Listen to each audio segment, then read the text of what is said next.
2, 1. Right. Good morning. And today is Wednesday, November 4th. This is the time and place for the regularly scheduled Nevada Gaming Control Board meeting for the month of October. Madam Secretary, has our agenda been posted in accordance with the open meeting law? Yes, it has, and it is for the month of November. Great. And and today on our agenda, we'll be covering non-restricted agenda items.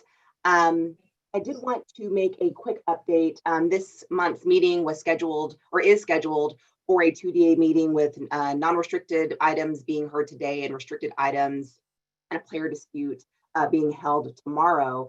And the initial reason for the 2-day scheduling was because at the time there was a workshop that was planned for Thursday. A notice actually went out yesterday, I believe, canceling that workshop.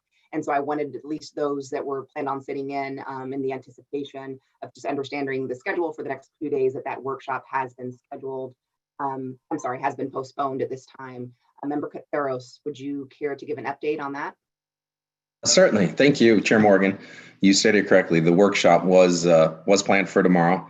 However, since the time the workshop was scheduled, the petitioner of some of the regulatory changes formally requested a postponement of the matter. And in addition, we've already received some feedback from the industry that I'd like to more fully digest. And so the overall process would be best served if we had additional time, and to ensure those who wanted to participate had adequate time to either appear remotely or even possibly in person if we can work that out, and or to provide written comments. I'll be looking to take this matter back up in the not so distant future. When that time comes, we'll of course provide proper notice via the board's website as always. Thank you. All right, thank you, Member Katsaros. All right, Madam Secretary, let's proceed with public comments. This item is placed on the agenda to give the public an opportunity to comment on gaming related matters. We did not receive any written public comments. Right. Thank you. The next item on our agenda is the approval of the prior month's disposition. Pursuant to NRS 241.035, this item is the consideration of the approval of the Nevada Gaming Control Board disposition for October 2020. All right, and each of us has had an opportunity to review the disposition. Would either of my colleagues care to make a motion? I would, Chair Morgan. I move for approval of the Nevada Gaming Control Board disposition items for the month of October 2020. Member Johnson? Aye. Member Katsaros? Aye. Chairwoman Morgan? Aye. Madam Secretary, could you please read in non-restricted agenda item number 1? Non-restricted number 1 is the application of Ray Thomas Moody for licensure as a key employee of Intrepid Pioneer, LLC. Thank you, Madam Secretary. And I will be referring this item back to staff. We will do it. Thank you. Please read in non-restricted item number 2. Non-restricted number 2 is the application of Philip Keith Williams for licensure as a key employee of Paragon Tropicana, Inc., doing business as Oyo Hotel and Casino, Las Vegas.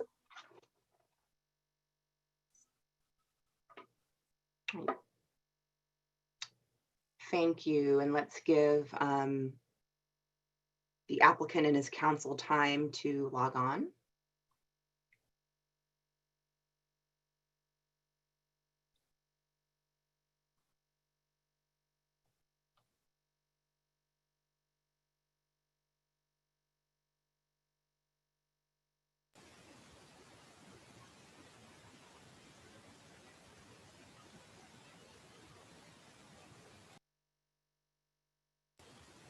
Madam Chair, I don't see anyone that's connected with any of the names associated with it, but we do have a participant in Las Vegas Mobile who I tried to inquire with earlier but didn't get a response. I can try them again if you like.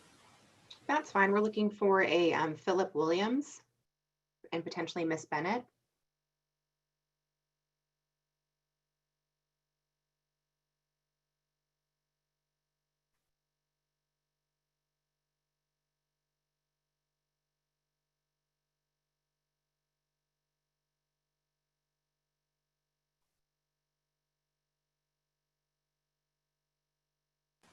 All right, Mr. Langendorf, let's go ahead and move on to, we'll go ahead and trail non-restricted item number 2. Okay, and I'll let the secretary know if I see anyone pop in for 2. Great, thank you. And we'll move on to a non-restricted item number 3, Madam Secretary.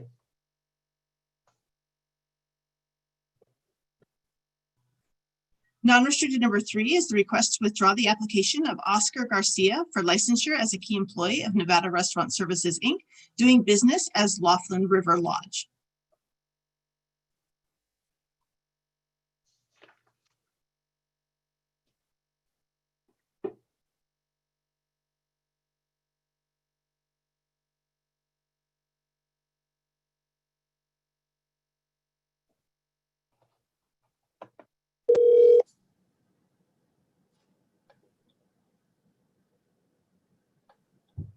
Hello, this is Paula Graziano. I don't know if you could hear me.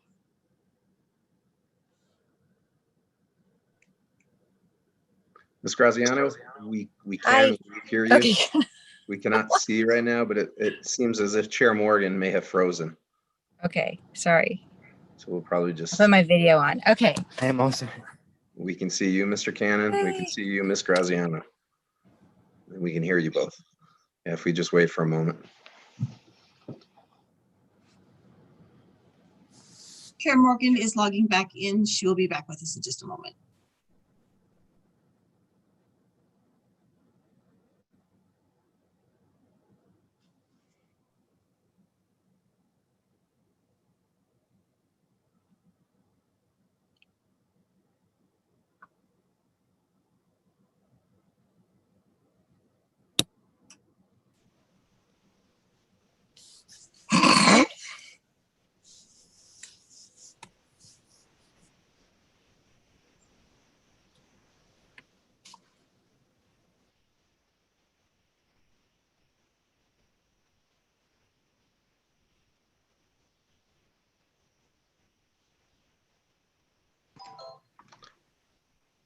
Welcome back, Chair Morgan.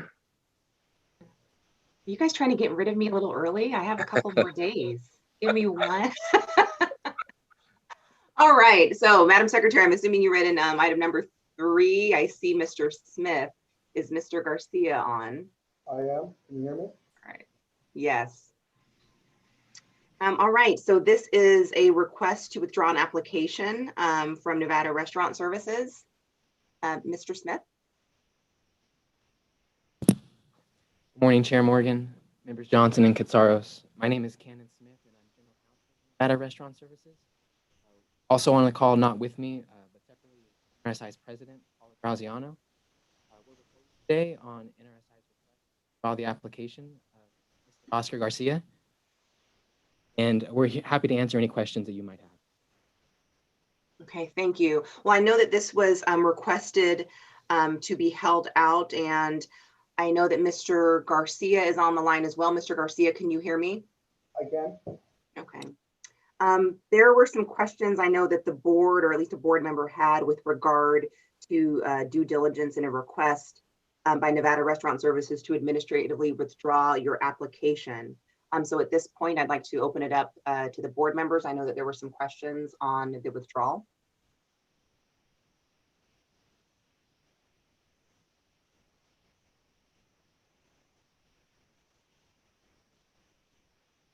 I'll jump in here, Chair Morgan. If you could, gentlemen, just give us, and I'm not sure if this is going to be for Mr. Garcia or Mr. Cannon or Mr. Cannon Smith, whether or not you'd answer this, but we'd just like to get a little bit of background as to the source and history with respect to what occurred.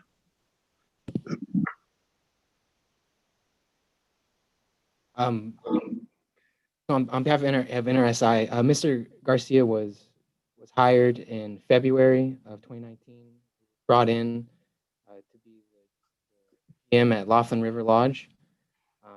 There was a due diligence background check investigation that was conducted that came back to us on April 1st. There was nothing noted in that report that's done by the firm that does our background checks. So we moved forward, submitting Mr. Garcia's application. In November of that year, November 4th, a year ago today, the investigating agent, who has since retired, contacted us and said that based on his investigations investigation, he had some concerns. And based on that, the company took action to part with Mr. Garcia. Okay. And Mr. Smith, you're somewhat breaking up there, but I think we got. Apologize. That's okay. I think we got the gist of what you're saying there. But if you could, when you're speaking, you probably need to move a little bit closer to that microphone on your I'm device. very close, but I'll get closer. Yeah, Up close and personal. It seems as if when you're closer to the camera, we can hear you better. Mr. Garcia, I'm not sure if you could hear all of that. We of course had this agenda because originally you were an applicant. So as part of our normal process, this is something that we do to vet out what transpired with respect to your background investigation. And throughout the course of that background investigation, we had some questions with regard to your departure, with regard to your entrance and departure from Nevada Restaurant Services. As we all know, of course, you're not there anymore. We just wanted to hear from you as well to understand what your takeaway was or what your description of the events were. Well, as it pertains to my departure, I thought I heard Shannon say that the company decided to part ways with me November 4th. The resignation came on my behalf on, I'd like to say November 6th, if I'm not mistaken. That's November 6th. Mr. Garcia, we're kind of having problems hearing you speak as well.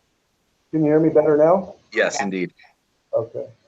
Well, as it pertains to my recollection of events, it essentially boiled down to the director of security from NRSI having some questions for me. Particularly, it was in regards to the events that transpired at one of my former employers, which was Augustine Casino. The question was asked to me what policy I changed that led me to be fired. I'll take that back. I was asked why I put at will separation of employment on my application. And I explained to the director of security that as I had explained to the gaming commission agent, that's precisely what occurred at Augustine. It was at will, their will, separation of employment. He said, why didn't you just put that you were fired? I go, that's not how we refer to it. That's not how we've been taught to refer to it in the company that I work for. It was at will separation of employment. So what policy led to you being, or what change of policy led to you being terminated over there? And I go, there was no policy change that I'm aware of that led me to be terminated. I gave them the synopsis of some events that occurred prior to them finally allowing me or separating employment. But as I explained to everyone I've spoken to, no specific, nothing was made reference other than, you know, we're deciding to go a different way. So there was never any disclosure of negligence or anything derogatory on my part.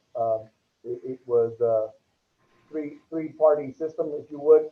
The tribal board, the gaming commission, and operations. I don't know what discussions were had at any of those levels and why they came to the conclusion to let me go. I relayed that to the director of security at NRSI. He said, "Okay, well, we still need to look into your file a little bit more. We're going to go ahead and suspend you pending investigation." I said, "Okay." And then when I received a phone call from a former restaurant employer who was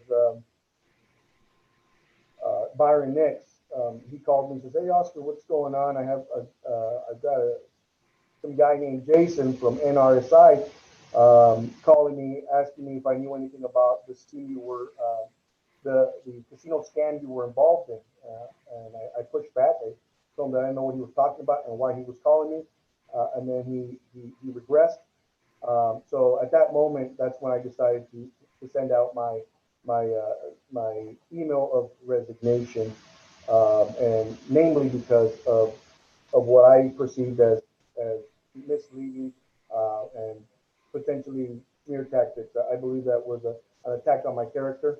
I don't have any proof that these comments were made, but ultimately that coupled with the fact that it just didn't seem like it was going to be a good fit with the NRSI brand and myself. I had already been seeking employment at a couple other places. I already had a couple interviews conducted. One at the Sands Corporation, which was at the Venetian, and then at the Casino Palma, which is where I'm currently employed. So, Mr. Garcia, who hired you at NRSI? Who offered you employment? Joe Graziano. Okay. And what was the span of time with Mr. Graziano's departure and your departure? I would say anywhere between 3 to 4 weeks, if I'm not. Did you complete it? Did you complete an employment application or undergo any background check before you were offered employment? I did not complete an application until after I started working there. I did conduct a background check, a thorough background check that I submitted to NRSI. Worked with Christina Cohen and either an attorney there at NRSI, but I did go through an extensive background check.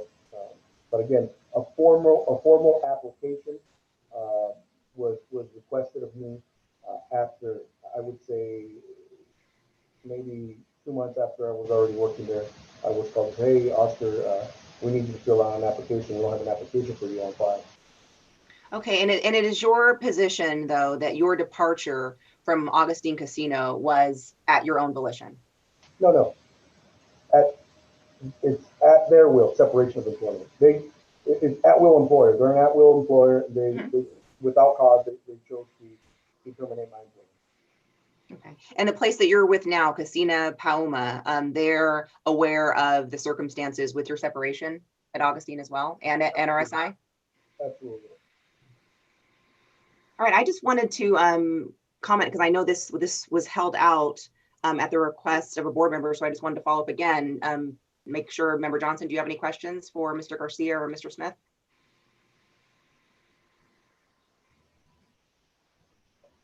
I don't believe so. I'll just comment. There seems to be a lot of back and forth about the degree of candor in the application process with regards to the Gaming Control Board. But I didn't have any questions. I didn't believe I had held this item out, but I didn't have any questions. Okay. All right, Member Katsaros, anything else for Mr. Garcia or Mr. Smith? I didn't have any other questions, but I did want to comment, particularly in regard to this agenda item, Mr. Garcia. As far as the circumstances, as we understand from your prior employer, it is there was nothing I would consider to be there was nothing that would show that you did anything inappropriate as far as the record that I have in front of me. So I did want to share that, but this is part of our process where you submitted an application and therefore you submitted to the jurisdiction of the state of Nevada.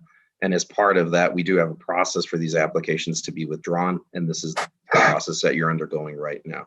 But I did want to hear directly from you, at least on that point, and on the circumstances of your sort of entrance to the company and departure. So thank you for that. And thank you for appearing today. Yeah, Mr. Smith, I actually had one other question just based on Mr. Garcia's responses. So when NRSI now going, I'm assuming, I shouldn't assume, I'll just ask, what is the process when you're hiring someone at a level of a key employee? Do they fill out an application normally before being offered employment? Can you just explain generally that NRSI's process to us?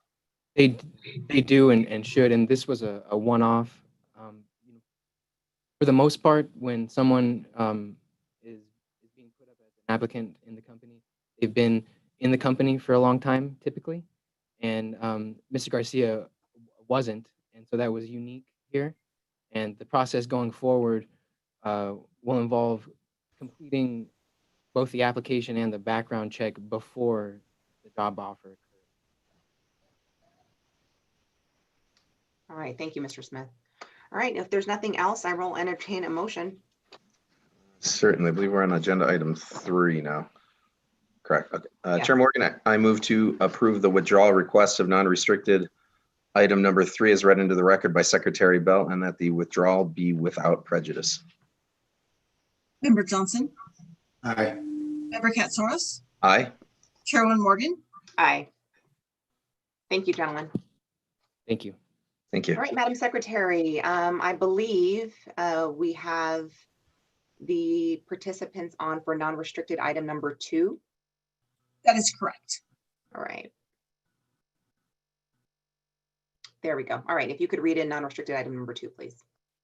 Non-restricted number 2 is the application of Philip Keith Williams for licensure as a key employee of Paragon Tropicana Inc., doing business as Oyo Hotel and Casino, Las Vegas. All right, thank you. Good morning, Ms. Lowenhar-Fisher. I think you all are on mute.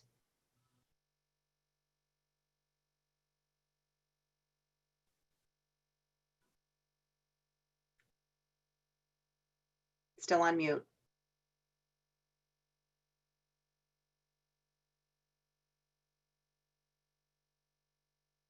Can you hear me?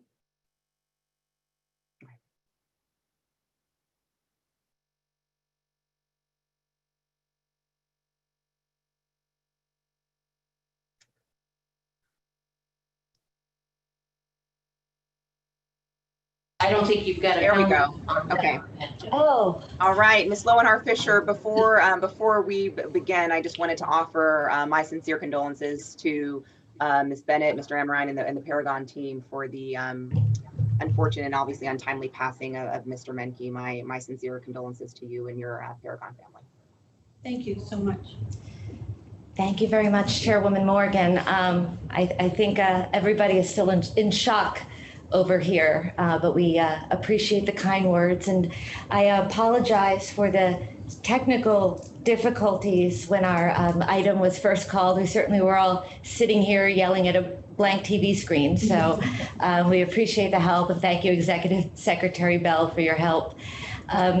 Chairwoman Morgan, my name is Kate Lowenhar-Fisher, for the record, from the law firm of Dickinson Wright, and good morning to you and members of the Gaming Control Board.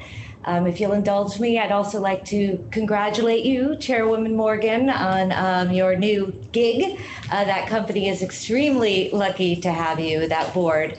And I also want to thank you really on behalf of the industry for your exceptional stewardship during what has been a pretty difficult and tumultuous time. So we're all grateful for that. And I wish you great luck, and I hope you enjoy the next phase.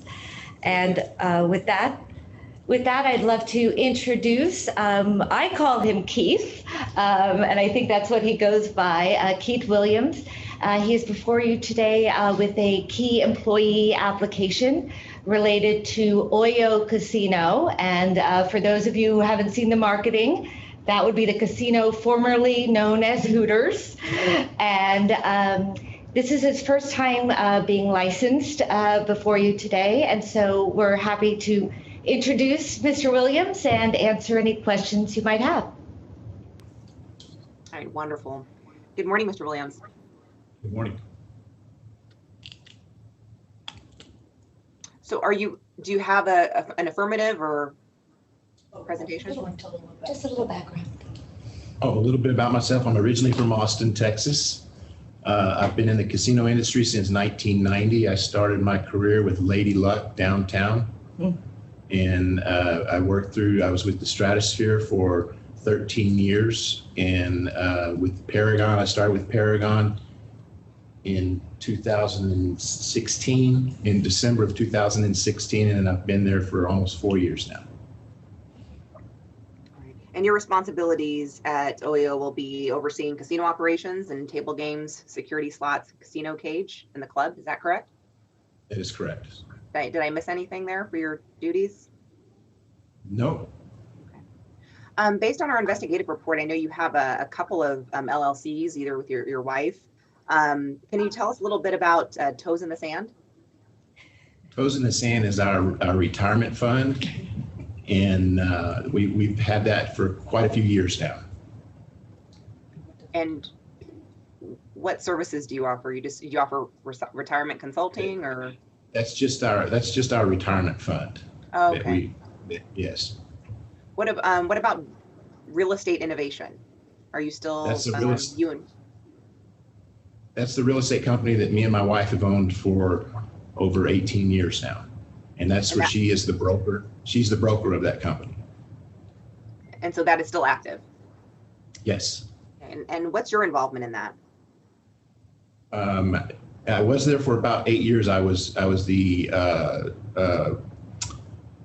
broker salesperson working with my wife after I was out of the casino industry for 8 years. And my involvement in it is very little now. So what brought you back into the gaming industry? I noticed that you took some time still in hospitality and timeshare in Hilton, I believe. So what brought you back? Casino industry has been my love for a long time, and I didn't like the sales part of real estate, and it didn't work for me. And I decided to get back into the casino industry, and Diana was kind enough to get me back into it. Well, Mr. Williams, there was something that came up during your investigation that I wanted to give you an opportunity to address with regard to your higher education over at Texas State University. Do you want to tell us a little bit about that? It was my impression that I was awarded my degree 36 years ago. At the time I had accepted a job in Dallas, Texas, and was hurried to get out. And I talked to a counselor, and he said I could finish my degree through correspondence. At the time, I was able to attend graduation ceremonies, and I attended graduation ceremonies, and my name was called and everything, and I was assumed that everything was fine. So I went to moved to Dallas, Texas, and started my career there. And unfortunately, I never followed back up again to see if I'd graduated or not. I just assumed that it was a done deal, and proceeded to move on with my career. And that's, I never looked back. And then I had numerous background checks and never even thought that it was an issue. And by no means when I presented it did I think that it was an issue until I was notified by the Gaming Control Board that it was an issue. And now 36 years later, Mr. Williams is a college student. He has re-enrolled to finish, and he's promised to stay away from the keg parties or anything that distracted him last time from confirming that he finished his degree. And not to make light of the situation, but for me, I was frankly, you learn things sometimes during the course of an investigation that come equally as a surprise to the applicant. And it was a bit gut-wrenching because it was such a surprise. Certainly, Mr. Williams had no idea he hadn't completed his graduation requirements. So I can tell you, has been working tirelessly with the university to figure out exactly how he can complete everything. And that's already underway. Well, I just wanted to clarify. I mean, I think that's wonderful if you want to still pursue that for a personal goal, but just to confirm, it's not a requirement for the position that you have now. You've just mentioned that you've been at least operating over the last 30 years as though you have had your degree. And I just wanted to confirm it was our investigation that actually kind of brought this to light. You mentioned that you actually walked in graduation and it assumed everything was okay. Correct. All right. Does anyone have any questions for Ms. Lowenhar-Fisher or Mr. Williams? In addition to the individual, if you could just give us an overview of how things are coming along at this location. I'm sure it's been upended over the last year as well with other properties, but you all had some plans for that location, generally working with the landlord. And just from your perspective, Mr. Williams coming in for licensure in this position, can you just tell us how things are going at the property and particularly what you plan to see and bring about as you go forward? Actually, it's been a real challenge. We've been open now since September 17th, and we just put October behind us, and actually October was better than we had projected. Our occupancies during the week are in the 20 to 30% occupancies because there's no conventions in town, which has been a big challenge for us. However, on the weekends, we're running about 70 to 80% occupancy, and we're actually in the casino side of things actually beating some of last year's revenues. So we're very pleased with that. And we're in the process right now of putting together our marketing plan for 2021 with occupancy in the hotel running about hopefully less or more than 50%. May I say something? This is Diana Bennett for the record. Oyo has been an interesting property because when you took the Hooters name off of it, quite honestly, you took its brand identity. And Oyo is not an easily recognized name, even though it's throughout the world they have properties, but certainly in Las Vegas it wasn't a recognized name. So we always relied, even when it was Hooters, on foot traffic up and down the strip. And when the Trop was full or when MGM was full, we did much better than when they are not full. So we have been working on changing some of our marketing programs, and Keith has done an excellent job of monitoring the limits on our games. We keep them obviously relatively low and work them during the night as it gets fuller. But we've tried to do a really good job working with their food and beverage department as well to put in specials that will draw people off the strip. So it's been an interesting property, but we are pleased to see that the numbers are beginning to grow, and we're hoping that November will be as good as October and continue to have days that meet or exceed last year. And I imagine it was a bit difficult. Normally you would have the rodeo in that area as well this time of the year or over the course of the year, right? Yes, sir. And that was always a big thing for us. All right. And Mr. Williams, just, I didn't know if you incorporated it into your remarks, but I just wanted to give you the opportunity to talk about what your individual and professional goals are for you in this position at this location for the foreseeable future. What will it look like as a result of your contributions to be made? I think if we can survive this whole year and look at 2021 as an advance of being aggressive and really controlling our expenses, that I foresee us coming back around and really doing well, if not matching how we did in 2019. I think with the being aggressive on our marketing and the ownership has realized that the Hooters brand is definitely of a value, that putting up the marquee with the Hooters signage on it and that stuff is for the restaurant. They realize the value of that, and that's going to really help us a lot. All right, thank you. I didn't have any other questions. Questions on the on your personal background either. The only item of interest, frankly, was the item that you just addressed. I'm satisfied with your explanation from the materials that I have in front of me. I did want to talk a bit more on your operational side of things, though.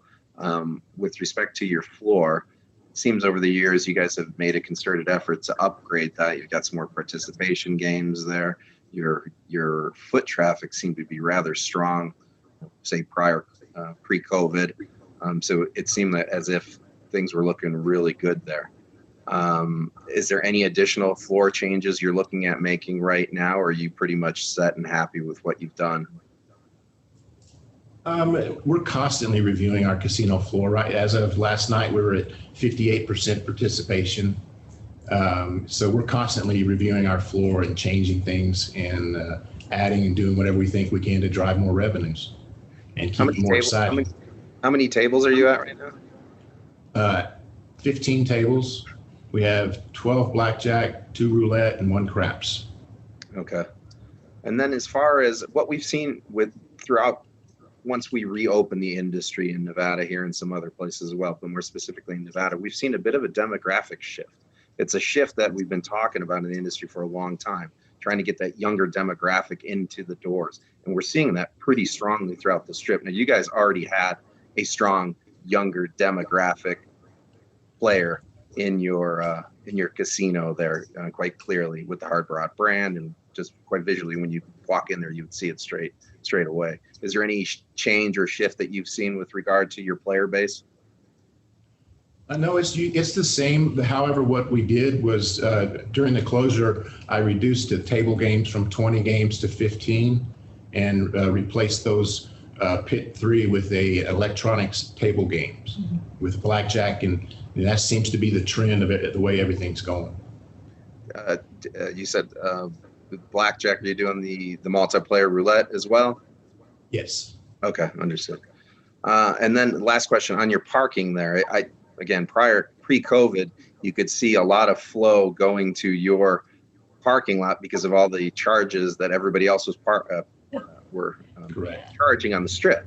So you could see people parking there, and at a certain point, you'd see a mob of people somewhat walking from your property. And so I didn't know, is that still happening? And are you able to sort of grab some of those players as they're parking on your property there before they either depart or perhaps when they come back? Well, unfortunately, there hasn't been any special events as of lately, but that's the intent, is that we would capture, and from previous, we would capture people with coupons to draw them into the casino for free play or free drinks and things like that to get them back in the building, yes. And were you anticipating any benefit there from say, Sunday Raiders game, then being, with your close proximity to the stadium there? We had one of our best days of the year with the Buccaneers and the Raiders game in our casino. Wow. It was great. It was great to see the place was packed. Okay, interesting. And educate me here, the capacity at the stadium, what was allowed in the stadium during that game?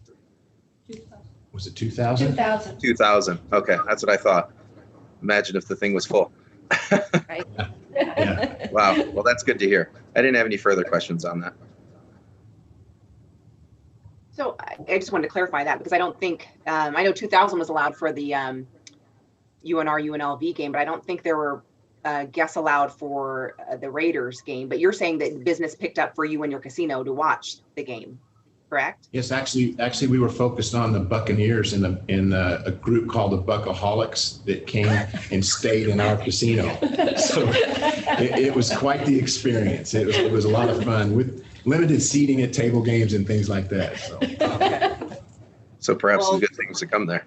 Yeah, whatever brings them here is fine. All right, if there are no further questions, I will entertain a motion. I move to recommend approval of non-restricted item number 2 as read into the record by Secretary Bell. Member Johnson, Aye. Member Katsaros, Aye. Chairwoman Morgan. Aye. Thank you, and good luck to you all. Thank you. Thank you. All right, Madam Secretary, can you read a non-restricted item number 4?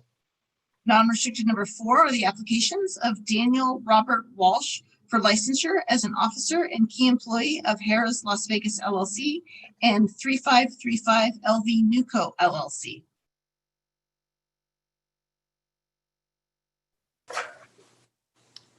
Good morning. Good morning, Mr. Walsh. Hi. I think we're just waiting for your counsel to join. Yeah, I think AG is coming in.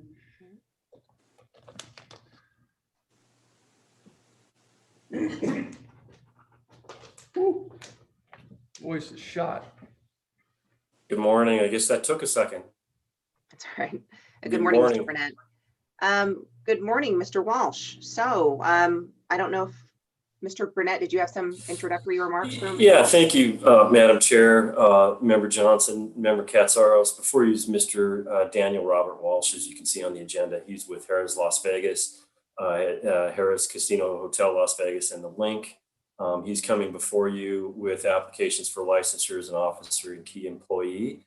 And I see Mr. Walsh on the line, and he's prepared to give you a background history of himself. Great. Good morning, Mr. Walsh. Good morning, Madam Chair, Member Johnson, Member Katsaris. Also want to say congratulations on your next gig. I met you briefly last week or a couple weeks ago doing the showroom tour, and then I communicated to you then and as now. We can't thank you enough for what you've done for us, for the properties, for this industry, for this town. I know it's been a very challenging time for everyone, yourself included, but you've been a great partner to work with and just been open and receptive and responsive and very quick to get back to us on our questions, and has helped us continue to move this business forward during a tough time. So thank you, and best of luck to you in your next phase of your career. Thank you, Mr. Walsh. And with that, Madam Chair, we'll ask for a motion. Yeah, smart to lead off with that. No, Mr. Walsh, please continue. And nice to see you. When we met, I think you had a mask on. So we were met. Yes. Yeah. So brief background. I'm born and raised in Chicago. I attended school at University of Illinois for my undergrad. Worked as a CPA in a public accounting firm, and for 3 years, then went into internal audit and then joined the casino industry. Backing up on that though, just from my background, my dad was a Marine Corps veteran. My mom worked in a bank and then worked at the local school. My dad worked in the grocery business for 45 years. So kind of a blue collar family in the South Side of Chicago, and I was the first kid in my family that went to college. So going to Illinois, getting a college degree was a big deal. I really didn't know anything about college and just kind of randomly picked a degree. I was good in math, and the counselor said, if you're good in math, you should major in accounting. So I said, all right, I'll be an accountant. So went to school and got my accounting degree, and that's when I joined the CPA firm, became an internal auditor. And then an opportunity came up in Harrah's East Chicago as a financial accounting manager. I thought it was a very interesting opportunity at the time to get into the quote, arts entertainment industry. There weren't many opportunities in the Chicago area for those types of positions. Joined Harrah's East Chicago and moved up quickly, moved to financial controller. We were acquired by Resorts. Then I became director of finance. I wanted to stay with Harrah's Entertainment, so then I moved over to Harrah's Joliet as director of finance, then moved into the Cage count room and credit department as director of operations. At that time, then I went back to school to get my master's degree from Notre Dame, so I was doing the executive MBA program there. While doing that program, had my first child and got promoted to vice president of finance in Horseshoe, Southern Indiana. So did some horrible things to my wife along the way here by moving my family down to Southern Indiana and still finishing my degree, and was down there as vice president of finance at the Horseshoe for about 2.5 years. And then I had an opportunity to move to Iowa to become the assistant general manager at Harrah's Council Bluffs.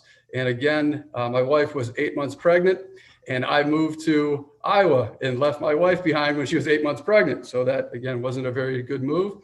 Lived in the hotel room, went back and forth. And lo and behold, we had our third child in Omaha, Nebraska. And then I moved to the Rio to become the assistant general manager after about 3 years in Iowa. So we had 3 kids in 3 different states. And we said when we got to Nevada that there was no more kids. So we were not going to go for 4 for 4. But I came to the Rio in 2013 as assistant general manager.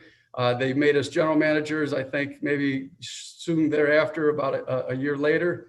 Was there until January 2016, then moved to Harrah's, and I've been at Harrah's ever since.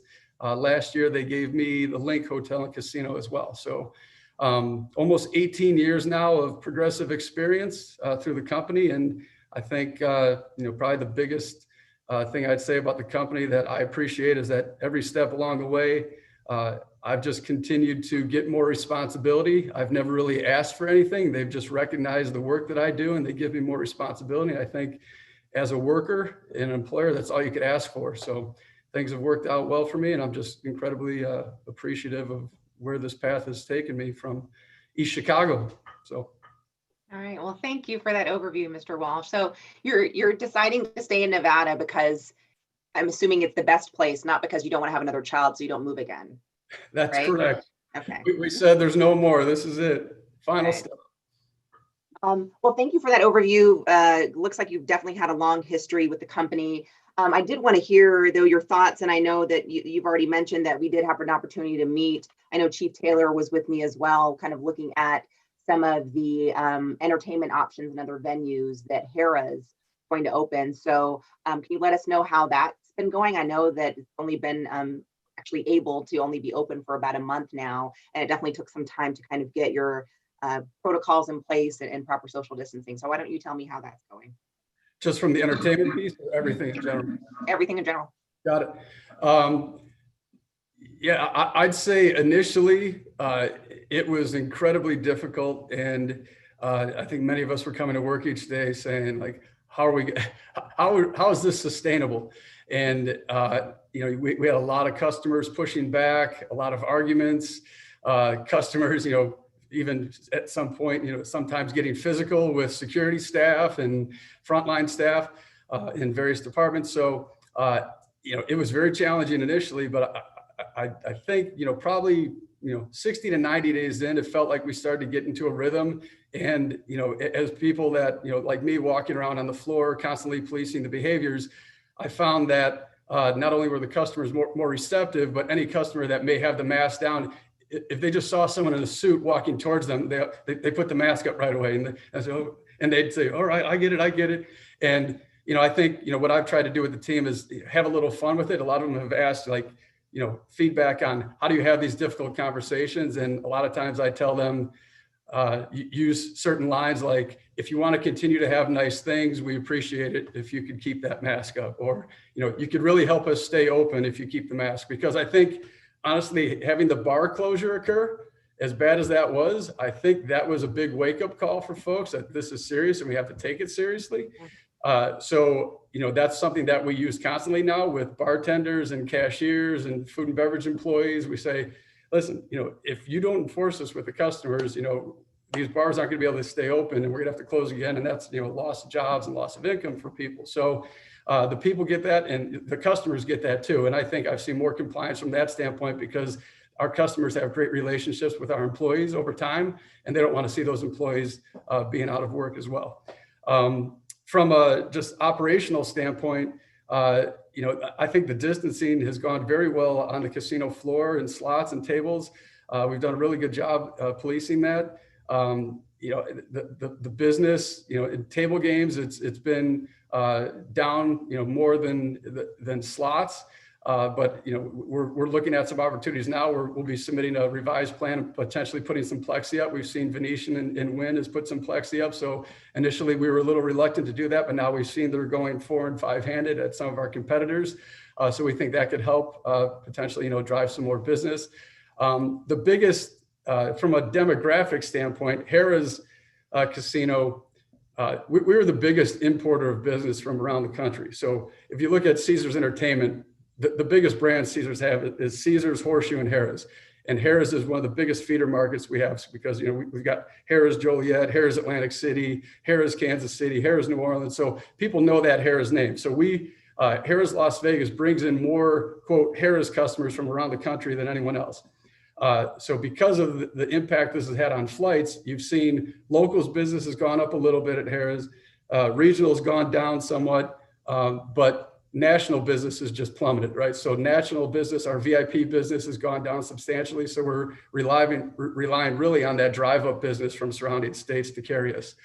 Link, on the other hand, was a property that had the lowest amount of import, business from around the country. And I heard, member Katsaros talking about the younger demographic. Link was known for having the youngest demographic. We had the easiest, by far, of our 9 properties. It was the youngest customer. The customer that really doesn't have a player's card, so they're not a rated customer, more transient. They come, great location, center strip property, affordable rates, nice pool, close to the promenade, close to a lot of cool things. So we've seen that, we've opened the Link on the weekend, so we've seen that same, trend continue. And similarly, we've got more electronic table games, more ETGs there to cater to that crowd. We've got the Book with the fan caves there that skews more towards the millennial crowd. So it's been very successful reopening those bars in the Book, in the sports book, and the weekend business has been strong there. So just some additional details too. So I heard the previous gentleman talk about their occupancy. We've been running 40 to 50% midweek, and weekends, we've been pushing over 90% pretty consistently now. So we've been pushing even some cases at Harris close to 95%. All right, great overview, Mr. Walsh. Thank you very much. I am just curious. I know you've been with Harris for a while. Obviously, there was a large merger. Yep. Have things been at least somewhat seamless for the employees there with the new company acquiring Caesars? Yes, absolutely. And I could say firsthand, it's been phenomenal working with the Carano family and Tom Reeg and Brett Yunker. And you've heard these stories about the quote ma and pa operation or family style, and the bureaucracy I think that we've had before. I've seen several examples of how some of that has been quickly lifted and just getting approvals done quicker, whether it's for capital projects or resources for staffing. Things just move a lot faster, and we're able to, and that translates down to the customer. Anytime you could operate that quickly and get responses that quickly and implement stuff, the customer is going to be the biggest beneficiary of that, and the employees actually. All right, thank you, Mr. Walsh. I don't have any other questions for you. Does either board member have any questions for Mr. Walsh or Mr. Burnett? I did. Mr. Walsh, looked over your record and your background, very impressive with all that you have accomplished in a relatively short period of time.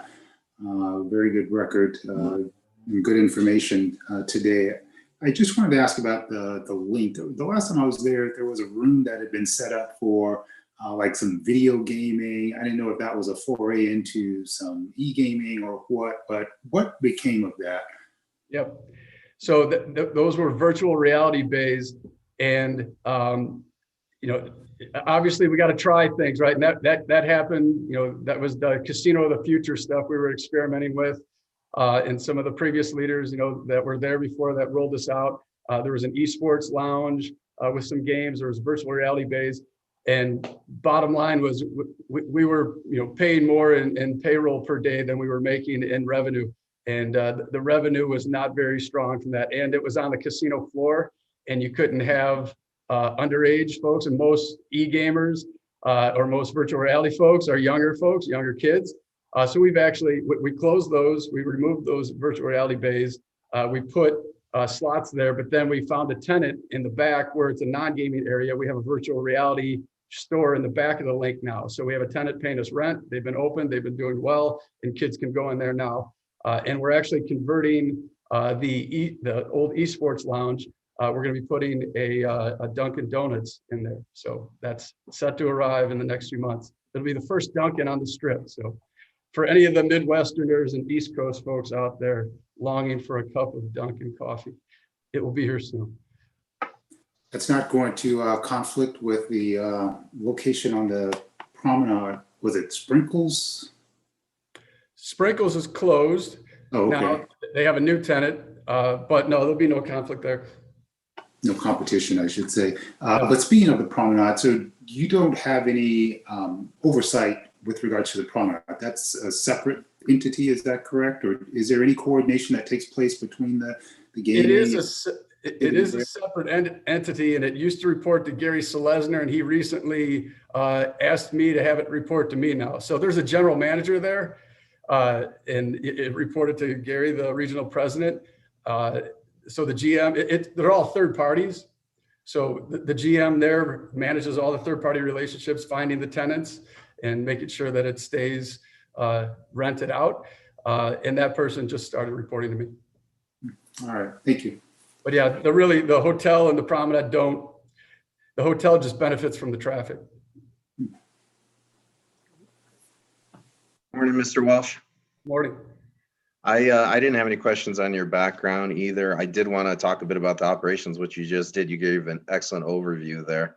I did want to just make a comment with respect to that sports book. When you're talking about the e-sports area or the virtual reality, as the last time I had seen it would have been G2E of last year. Yes. And I think at that time you were renting bays so that people could come in, particularly on Sundays or Saturdays, to watch sports, and you'd rent your own private booth there. This is the same area you're talking about, correct? Yeah, the fan caves are still there. So the fan caves have the TVs with the video game, with the Xbox systems, PlayStations, right? So you could still do that. Those are still doing very well, especially now that football is back. So in sports is back. Okay, so the virtual reality area was in a different location then. Correct. That was along the wall up front by the rematch bar that's on the faces the strip. Okay, you had some like Mario Kart games there as well, correct? Okay, understood. You did a really nice job. I don't know if that was you or your predecessor with that rematch bar, which it fronts directly right onto the strip area now, which frankly I could see was a draw directly for loads of folks from the industry just from G2E alone. And as you mentioned, the promenade being an anchor for the hotel there, it just drives so much foot traffic there. But again, thank you for that overview. You're welcome. Appreciate it. Didn't have any other questions. All right, great. Mr. Burnett, any closing comments? Closing comments. Thank you for your time. All right. All right, I'll entertain a motion. Chair Morgan, I move to recommend approval of non-restricted item number 4 as read into the record by Secretary Bell. Member Johnson, Aye. Member Katsaros, Aye. Chairwoman Morgan. Aye, thank you. All Thank you. Thank you. Great day. right, Madam Secretary, could you please read non-restricted item number 5? Non-restricted number 5 is the application of Boyd Gaming Corporation for a continuous or delayed public offering and the applications of California Hotel and Casino, Samwell Inc., El Dorado Inc., MSW Inc., and Coast Hotels and Casinos Inc. to guarantee securities and hypothecate assets in conjunction with the continuous or delayed public offering. Right, good morning, Mr. Giordano, and I believe Mr. Hirschberg is joining you today. Yes, hopefully. Good morning. For the record, Greg, Chair Morgan, Member Johnson, Member Katsaros, Madam Secretary, Greg Giordano, the law firm of McDonald Corona, representing the applicants, is read in the record by Madam Secretary. With me at the virtual podium, hopefully, is Josh Hirschberg, the Executive Vice President, CFO, and Treasurer of Boyd Gaming. We've had a little technical problems with getting him lined up with this, but hopefully he's now hooked up and everything. He's on, Mr. Giordano. Very good. Very quickly, this is, I believe, if my math is correct, the 14th shelf public offering approval for Boyd Gaming since the inception. And we're just here to answer any questions you have, particularly Mr. Hirschberg, with respect to anything you have questions concerning Boyd Gaming's operations currently or historically. So thank you. Great. Mr. Hirschberg, why don't you just give us a little update on some of the properties that are open? And I know, I believe I read that Main Street may be opening January of next year. Yes, good morning, everyone. And Madam Chairwoman, I've not had a chance to meet you, but I have read about your next opportunity, and congratulations on that. Sounds exciting. Thank you. So in our downtown business, you know, that has, obviously it's a very Hawaiian centric customer, as well as our Fremont Street, Fremont Experience Casino, or Fremont Casino drives a lot of customers from the Fremont Street Experience, which is obviously weak due to lack of customers on the strip that typically go down to that part of the business or that part of our market. So right now we have the Fremont and the California open. And as you mentioned, the Main Street station closed. We are expecting that we will be able to open it at the beginning of the year. Now that is really dependent on kind of changes in quarantine provisions and travel provisions and even testing provisions for customers who may travel from Hawaii to Las Vegas. So there's still a lot of moving parts there. I think there's a little bit of hope in that estimate. And so that's the best information we have now. There were still some, I believe, isolation or quarantine provisions for Hawaii residents who traveled, right? If they went back home, they had to stay at least, I think, 14 days. And I wasn't sure if that had been lifted yet or not, or. No, it hasn't. But one kind of alternative that's now starting to be discussed more robustly is to the extent that there's quick testing or facilities that allow that. There is a provision that if we can set that up and make that work, a customer who came to Las Vegas, we would test them obviously when they landed and probably even before they got on the plane. And then secondly, when it was time for them to go home, we would test them, and that would enable them to avoid the quarantine that we're all aware of and kind of is helping the overall society. Okay, great. We'll surely hope that rapid testing is able to be implemented overall to kind of help our economy come back. Well, I don't have any questions about the application. It seems very straightforward, obviously met our regulatory requirements. Do either board members have any questions for Mr. Hertzberg or Mr. Giordano? All right, I will entertain a motion. And I'm assuming you reviewed the draft order, Mr. Giordano, and are fine. Yeah, I'm just going to add that we have reviewed, Madam Chair, the draft number 1 of the proposed order, and we find it acceptable and appropriate, the appropriate terms under the circumstances. So thank you. Yes. Great, thank you. Chair Morgan, I move to recommend approval of non-restricted item number 5 as read into the record by Secretary Bell, and that would be pursuant to draft number 1 of the company's delayed public offering order. Member Johnson, Aye. Member Katsaros, Aye. Chairwoman Morgan. Aye, thank you, gentlemen. Thank you very Thank you. much. And just closing, Chair, I wanted to thank Corporate Security Section Agent Donald Minship for his work on the application. He was great to work with and very professional. We thank him for that. And finally, I'd like to thank you for your service to the state. I'm very sorry to see you leave. I thought you did a great job under very trying circumstances, and you certainly have a great position going to now, and certainly wish you the best on that, but we will miss you. And thank you very much for your time and help with the gaming industry here in Nevada. So thank you. You were wonderful to work with, and we'll miss you. Thank you. Thank you so much. Thank you. Mutual. Thank you. Bye. All right, Madam Secretary, non-restricted item number 6.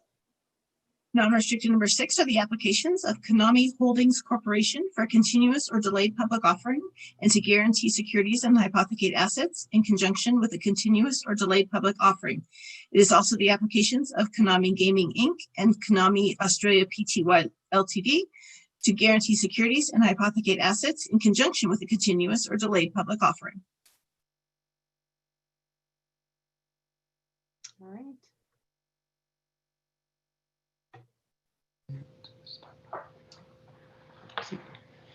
Good morning. Can you hear us? I can hear you, but we cannot see you. Okay, give us one. Start video. One moment, we're just trying to start this video. I know Mr. Gingoli has an amazing virtual background. I've seen it a couple weeks ago.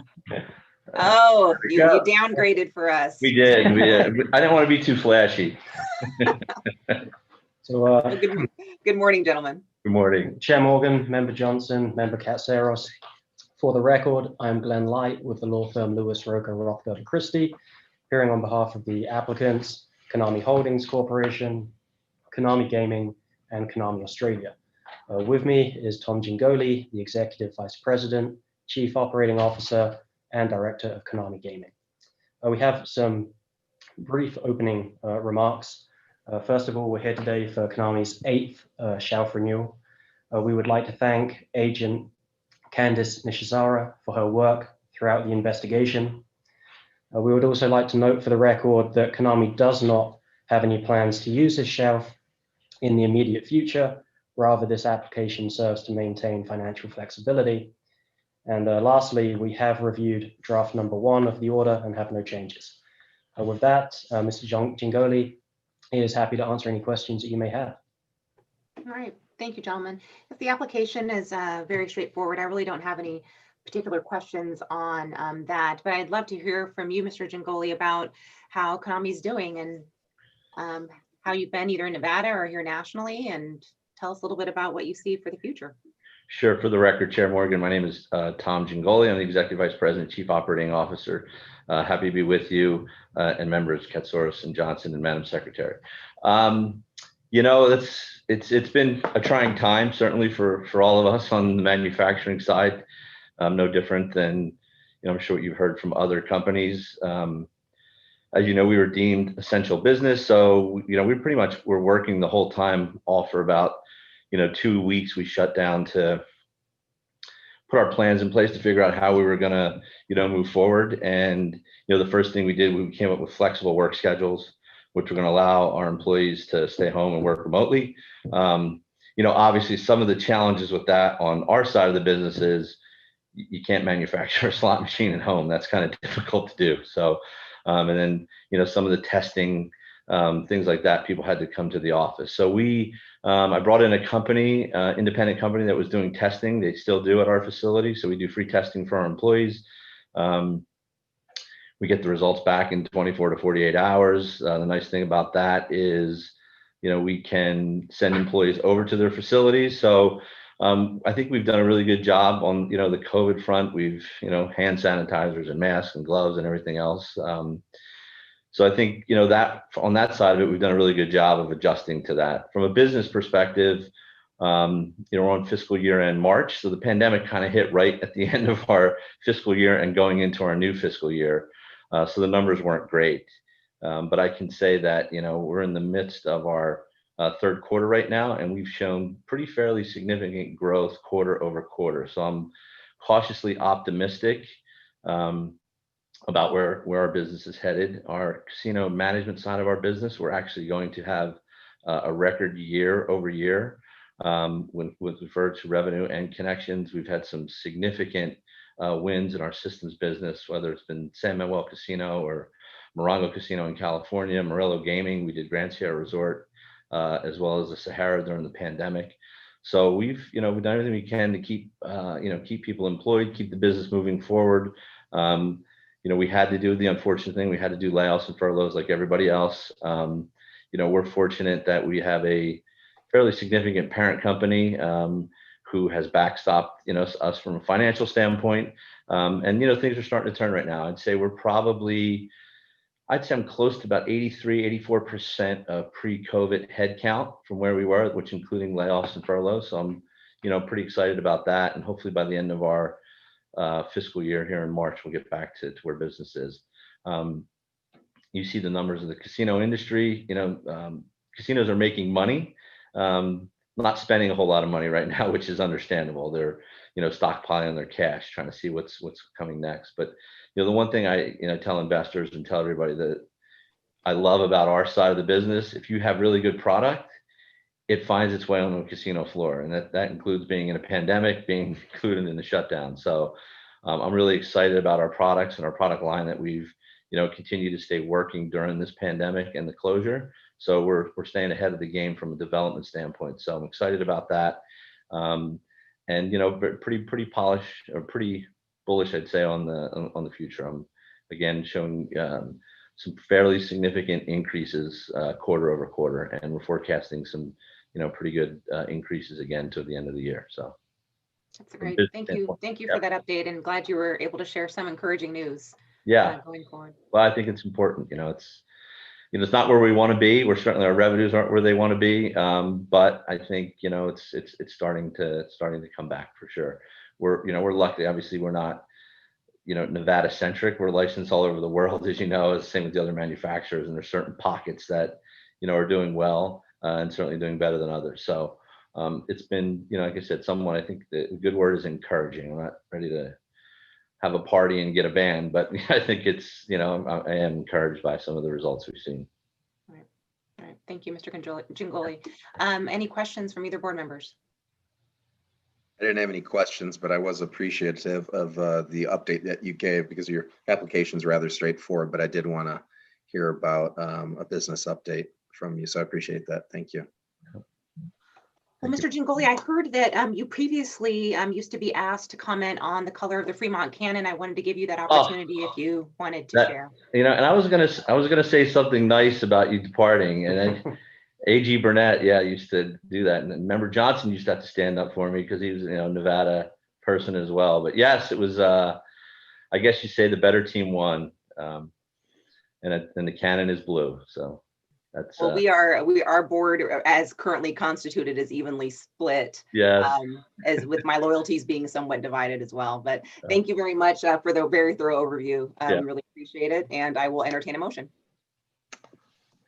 I move to recommend approval of non-restricted item number 6 as read into the record by Secretary Bell, and that would be pursuant to draft number 1 of the company's delayed public offering order.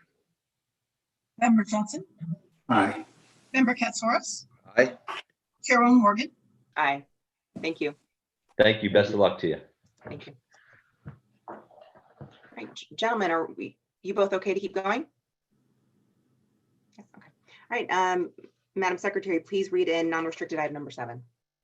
Non-restricted number 7 is the application of Michael Norman Newbecker for licensure as a key executive of MGM Grand Hotel LLC and New York Hotel and Casino, LLC. All right.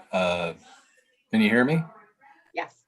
Okay. Good morning, Chair Morgan, Member Johnson, Member Katsaros, Madam Secretary, Sean McGinnis with Butler Snow on behalf of MGM Resorts International, and Mike Newbecker, who I believe should be on the call as well. I don't see him, but you guys. He's on the line, and I'm hearing a little bit of background noise, and I don't know if it's from. I don't think it's from you, Mr. McGinnis, because I see your. Okay. Headphones. Well, I have my headset on because there were some people doing some work outside the house, so okay. My neighbor is doing something, so maybe that's part of it. So. Well, we can hear you just fine. I didn't know if Mr. Newbecker had an affirmative presentation. Good morning, Chair Morgan and board members. So I'm going to age myself here. So I've been in the gaming industry a long time, a little over 30 years. I've had the pleasure of working for MGM Resorts for a little over 27 years. And I've either been at MGM Grand Las Vegas or MGM Grand Detroit over that time period. I've been back and forth quite a few times. I've served as Chief Financial Officer of both properties, and I've been president at both properties. I most recently went back to Detroit in 2016 to serve as president of MGM Grand Detroit. Spent a lot of time during that kind of tenure working on sports betting legislation and iGaming legislation, which passed at the end of 2019 in the state of Michigan. And before I knew it, a good opportunity came up right at the end of the year. So I moved back at the end of the year. In my current role, I oversee the operations at MGM Grand, New York Casino, and also our condo hotel, the Signature at MGM Grand. All right, great. And I know that you've been licensed before by the Gaming Commission, I think back in September of 2009. So we had an update. Since we have you here, though, why don't you give us a little bit of an update on MGM Grand and New York? Yeah, so somewhat of a similar story than everyone else. You know, there's a little bit of demand on weekends. Weekdays are still incredibly soft. You know, if you look at a property like MGM, it takes a lot to kind of feed the funnel at the end of the day. So, you know, without conventions, without shows, without Grand Garden, and just the lack of international travel and also domestic travel, you know, it's been a struggle. You know, it has been, we've seen some strength on the weekends, and a lot of that's kind of sports driven, especially when you had kind of all sports activated at the same time between football, baseball, and the NBA. So we've kind of leveraged that to drive demand on the weekends. But, you know, until that convention business returns, that midweek business is going to be a struggle. We're looking forward, as you know, we're getting ready to open up some small scale entertainment. So we start shows this Friday. So we got 3 shows, David Copperfield, Jabberwockies, and Brad Garrett start up this Friday. The demand's been fantastic. So we went on sale when we announced that last week. So I think that'll help drive business from that standpoint. But again, I think stability is off a little bit in the future yet. Again, until we see, you know, that convention business return to kind of bolster and kind of keep business steady. And I think one of the board members mentioned too, with the lack of the rodeo in the month of December, a little concerning from that standpoint, because that's been a key piece to drive December demand. But again, the good thing is the weekends are okay. You kind of learn to kind of make it through the you know, that Monday through Wednesday time period, and sports has played an important part to drive that weekend business. All right, thank you. Any questions for Mr. Newbecker? I did have a question. Thank you for being here, Mr. Newbecker. And this was largely an update from your prior appearance before us. Obviously, you have a vast set of duties and responsibilities between those 2 large properties, MGM and New York. Our investigative findings indicated that you manage your day-to-day functions through POD structure model known as the Centers of Excellence. I was interested in hearing a little bit more about that and how you go about overseeing those properties in that fashion. Yeah, so I'll hopefully give a short version of kind of how that works. So we leverage our centers of excellence to kind of do a lot of the heavy lifting work. So, you have a group that focuses on hotel strategy. So it's setting rates, it's driving marketing, making sure that we have consistent policies across the board. From a food and beverage standpoint, we have a COE there too. So when we're looking for new venues, menu changes comes through that group. So we kind of leverage a lot of the kind of the high level strategy through our corporate centers of excellence. And the thing that allows us to do from a property standpoint is to really focus on the property. And fortunately now that gives me lots of time to focus on the most important thing, the safety of our customers and our employees at the end of the day. So we're able to get out and about, be out on the floor, actually observing what's going on, ensuring we're creating a safe atmosphere for everyone and a fun atmosphere at the same time.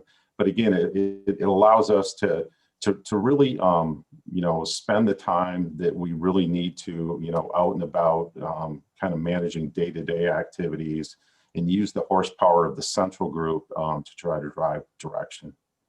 And so are there standalone COEs at each location at New York and at MGM, or is it jointly coordinated? With so all the COEs are a corporate function and then give direction out to all properties.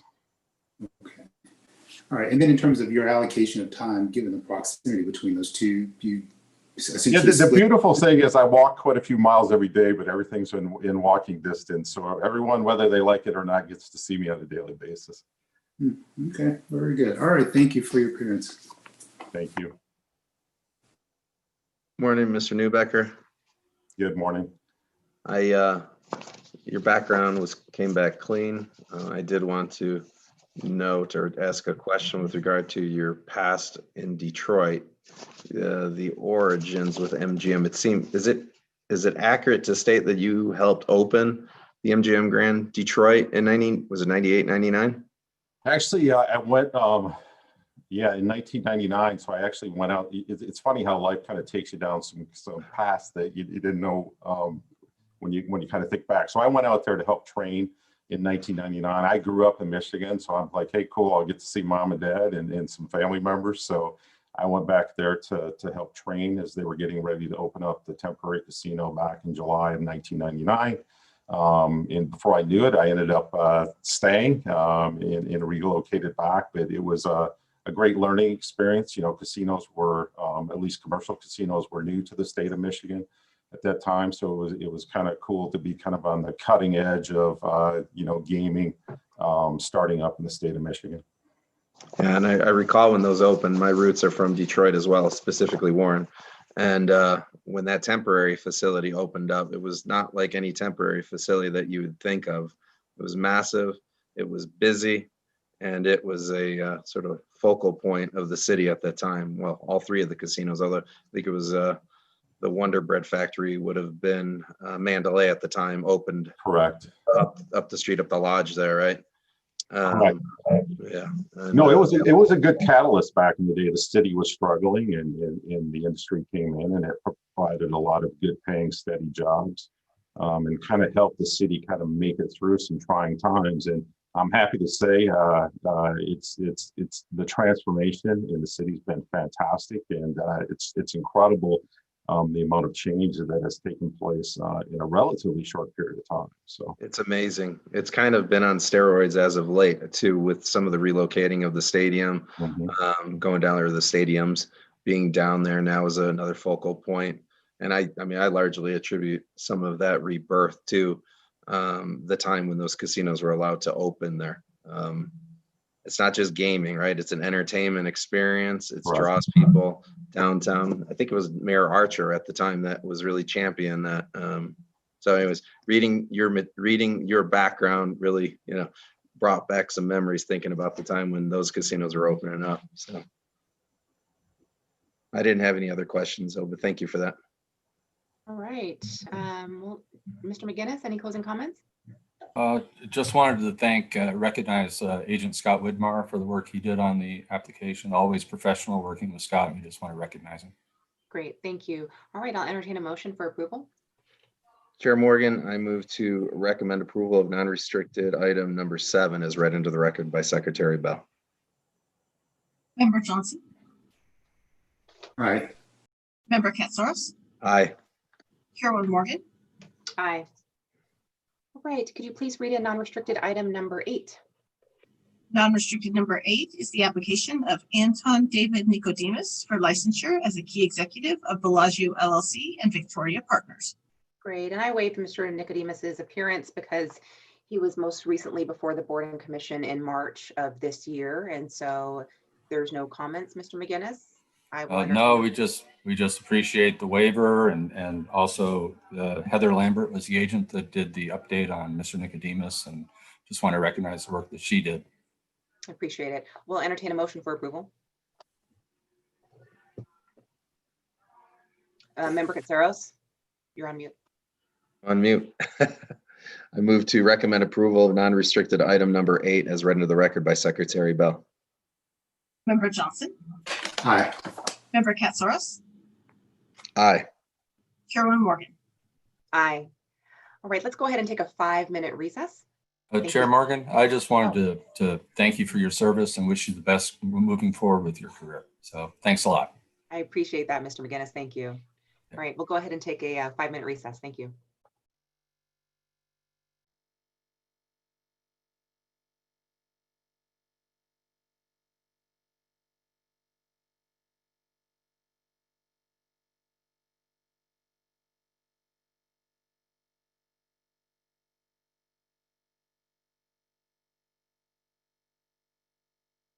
Stream will be resuming in approximately 5,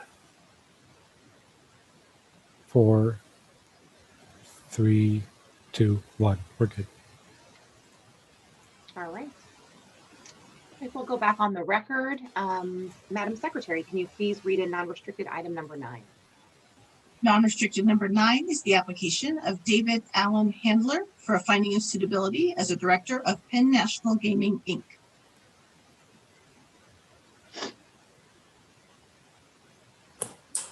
Good morning, Madam Chair. Member Johnson, Member Katsaros. This is A.G. Burnett with the law firm of McDonald Toronto here representing Penn National Gaming. Before you is Mr. David Handler. He's applying for finding of suitability as a director. Specifically, he's chairman of the board of directors for Penn. He's been with Penn going over 25 years now, and he is prepared to give you a background of himself. I'll turn it over to him. Great. Thank you, Mr. Burnett. Good morning, Mr. Handler. Good morning. Pleasure to meet you all, at least virtually. As Mr. Burnett said, I've been on the board of Penn National actually 26 years from its IPO when it was just a single racetrack company with an off-track wagering facility. I've been non-executive chairman of the company since 2019. We have 7 directors in total, 6 of which are independent, and then our CEO, Jay Snowden, is on the board. My day job is in the financial services industry. I am a partner at a firm called Centerview Partners. I'm based in Palo Alto, California, and I primarily give advice on mergers and acquisitions to companies in the technology industry. It's a pleasure to be with you today. All right, thank you, Mr. Handler. And so you've been on the board of Penn since it went public for 26 years, correct? Correct. Okay. And what committees have you served on during that time? I've served on just about every committee we've had except for the audit committee. So compensation. Right now as the non-exec chair, I don't serve on any committees, but I attend committees ad hoc. Certainly if there's any issues that need to float up, it's easier for me to join the committee and just hear it live as opposed to getting a report from the committee chair. But I've been on the compliance committee, compensation, nominating, governance. Okay. And your background was very clean. There were no issues in your, obviously in your financial background, or in your personal background. So I don't have any questions really necessarily with respect to your application. Do you have anything that you're willing to share regarding your vision for Penn going forward and your working relationship, I'm assuming, with Mr. Snowden? I'm sorry, Madam Chair, with Mr. with Jay Snowden. Just Oh, with any, Jay, that would be our what you CEO. see- yeah, but yeah, just what you see with Jay Snowden going forward in the future of Penn. Good. Just for the record, I didn't hear you, but I do know who he is. So, yeah, I think really as a non-exec and independent chair, just to define what that role is, we play a governance function for the company. So it's really making sure we have the checks and balances in place in the company to really address all the needs of our broad constituencies. Jay, as you know, took over as CEO on January 1st, I would say, and a number of the senior leaders in our management team are not necessarily new to Penn National, but new in those roles when Jay assumed the role of CEO. And to say the least, it's been an incredibly challenging year. And we have seen, the ups and downs from the beginning right through to the closure of all of our facilities and the furloughing of 27,000 employees, which was incredibly difficult for us. We were the #1 employer in the industry last year, which is something we're really proud of. And so that really hit home. We've seen a hurricane, which was devastating to some of our local communities, as well as to our employees down there. I would say we always have the foundation that supports that, and the board. I'm really proud to say deferred all of their, not deferred, actually didn't take any board compensation during the period that we had people furloughed, and also made material donations to the foundation to support our employee base. We recapitalized the company with 2 securities offerings. And then, we begin to launch our branded sports betting application app in the state of Pennsylvania, which is part of a strategy that, Jay and his team outlined that the board has been very supportive of. The digital aspects to the business, this is really new for the industry. Sports betting, not a new thing for Las Vegas, but when you interject it becoming on a digital medium and you bring iGaming and other things, and states obviously are progressively enacting this legislation. It's a new area. It's really important. And Jay and the team outlined an omni-channel strategy with our digital approach. And, it's been very important, not just in the way that it's enabled us to raise capital once we began to open up again, but just in general, the omni-channel is something that really drives our brick and mortar business. And that's critical for the states, 25,000 employees. And so it's been, our connectivity on that issue and the strategy of the company in general has been very good. And, Jay and the rest of the management team are very active in, their discussions with the board and I think a very constructive relationship. But I'd say, we've been through a lot of ups and downs this year. The management team obviously has just really met the challenge in a profound way. And the tenor in our boardroom really never changed. When things were going up, it was the same, our pulse was sort of at the same level as when, we were sitting there in mid-March and really facing, some challenges that we certainly didn't anticipate at the beginning of the year.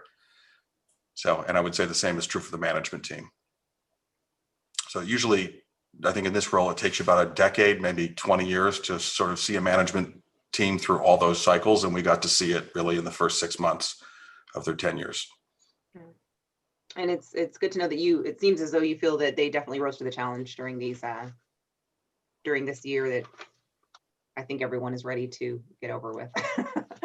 Yeah. So your background, in technology, and obviously with your position with Centerview, and you, did that have any factor in you becoming the chair of the board right now with having somewhat of a technology background and knowing that Penn is and many other gaming companies are moving to take stronger strides and actually embracing technology and iGaming and sports wagering? I don't. Or did it just happen through natural course? Yeah, it's a good question. I actually don't know. And, because I didn't select myself, my fellow directors did. And it had to be something that the management team, Tim Wilmot, our CEO at the time, and Jay, who was our president and CEO, felt comfortable with.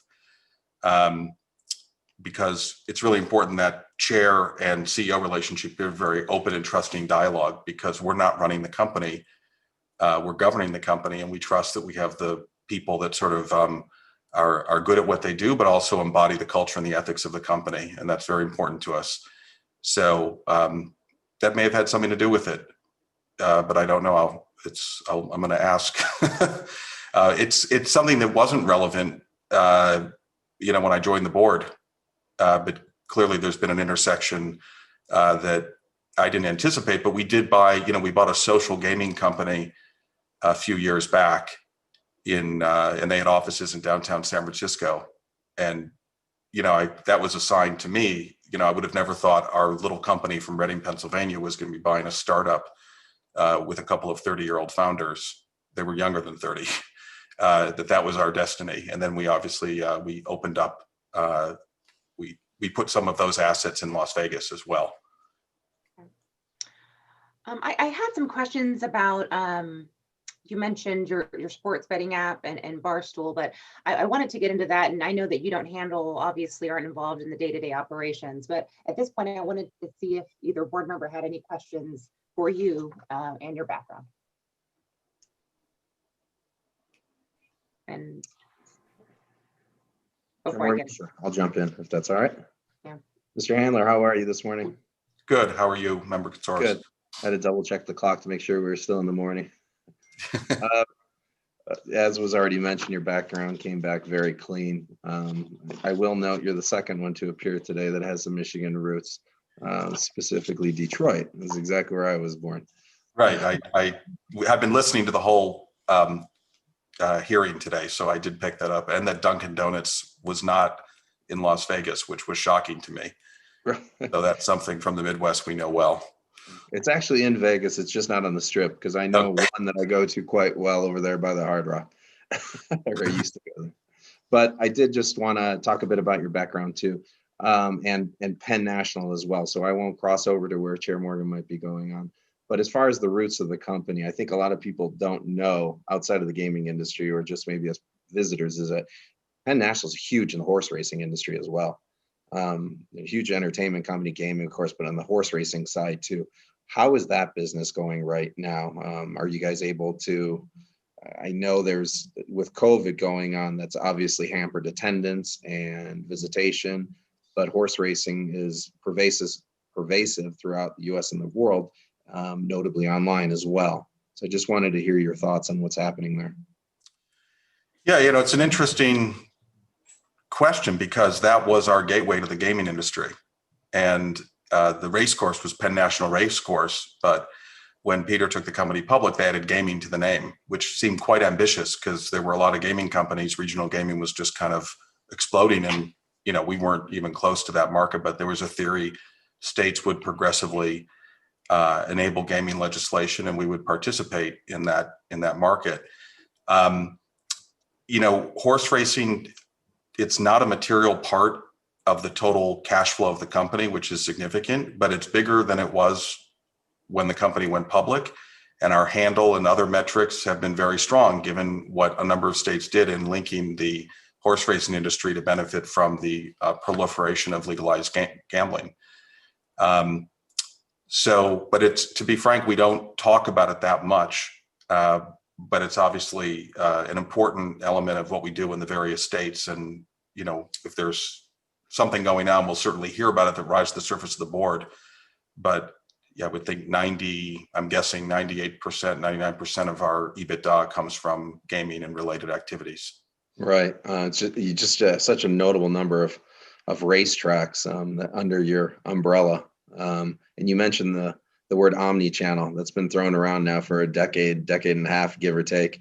And sort of as part of that approach, everybody is embracing that now. Execution's a little bit of a different story, but part of that omni-channel solution does then hearken to needing to fuse in other gaming verticals within that approach. And you guys have the extra sort of tool in your belt of horse racing. Again, as you mentioned, perhaps not as notable from an EBITDA perspective, but maybe from a customer outreach, customer acquisition. That speaks quite nicely directly in with that omni-channel approach and being able to offer that. Well, yeah, and just like our brick and mortar casinos, the racing industry in the states where we have pari-mutuel operations, it's a significant part of the economy in those states. and an employment base. And if you look at, and they're not employed by Penn National, but it supports, it's a huge industry. And frankly, it can be very complex. You're dealing with live animals and, horsemen and things of that nature. So fortunately, it's well run, but it's not trivial in terms of the operational complexity. And I think we're quite good at it. We always have been. And we were an innovator back then in the horse racing business, in terms of taking telebet. We were Penn was the company well before its IPO that actually stimulated the whole telebet. The Harrisburg track was a hub for digital betting, really, in a crude form because it was phone. I grew up near the Hazel Park racetrack, and we could sit on our roof and literally listen to the race calls from our backyard. and I knew, go ahead. Well, I was good. Our Charlestown racetrack, which we revitalized completely. And initially we bought it because the people that owned it couldn't get the referendum passed to allow gaming at the property in West Virginia. And we took it over and we turned it around completely. We had almost a 90% favorable vote. I remember it was a huge milestone for the company. But the track was very run down, but it was the track where presidents would go to watch horse races, 80 years ago. So these things, the racing industry has a huge history. And at some level, there's a way through digital that you can sort of revitalize it with a younger demographic. And that's certainly, we do have digital games related to racing, and we have plans around that, because you're right, it's a huge base that's sort of a silent part of the base of a large gaming company, but it's a big part of our identity. Anyways, I just wanted to touch upon that because I know you get questions all the time, more on the entertainment and gaming side of the aisle of your business, but I did just want to talk about the horse racing side as well. As I mentioned, I didn't have any concerns with your background. Everything came back clean. So I just appreciate your appearance here today. Thank you, Chair Morgan. Mr. Ham, I just had a quick question or two about your service on the board. Where does your tenure on the board rank in comparison to other members of the board? It's an interesting question. I mean, technically I'm the chair, so I'm responsible for really coordinating the activities of the board relative to the management team and the governance of the company. And, in public boards, that can be a tricky role sometimes because there are boundaries on governance versus management. And if boards get too involved in management, it's almost like being involved in something that you're not qualified to run it. You may be qualified to govern it, and you can't do like half a job. It's not your full-time job. But we haven't had any of those situations. And so I'd say our boardroom's pretty informal. Everybody speaks to not only the CEO, but anyone in management team will reach out to various board members. It's a very open flow of information back and forth with the board. And so I think technically I would be the most senior board member in that regard.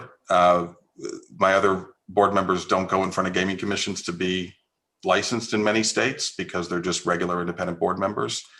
But having said that, I would say really I'm at the service of the other directors to make sure things go smoothly, and that they're aware of any issues that they should be, and that there's no surprises, and that we facilitate a constructive dialogue with the management team. So I think probably on our board, I would say I'm more subordinate in that regard, but structurally I'm more senior. All right. It seems like the chemistry of the board works very well together, and seems like they stay in their lane, so to speak, with regards to interactions with management. Has that always been the case? And have you seen an evolution of the board in the 2 decades plus time that you have been on it in terms of how it approaches its role and how it's taken on new challenges? The board has always functioned very well. And, I don't know what the statistic is today, but it generally for our vintage of IPO, it's been the best performing public company of its vintage, something like around a 28% average annual return. So by that measure, it's functioned well for shareholders. As I mentioned, we're the #1 employer last year, which in the middle of the Pinnacle merger is sort of hard to become a #1 employer. There's a lot of transition when you're integrating a large company like we did with Pinnacle. So that's something we really hold in high regard. There's never really, it's interesting. We've had 3 CEOs. Everyone gets along.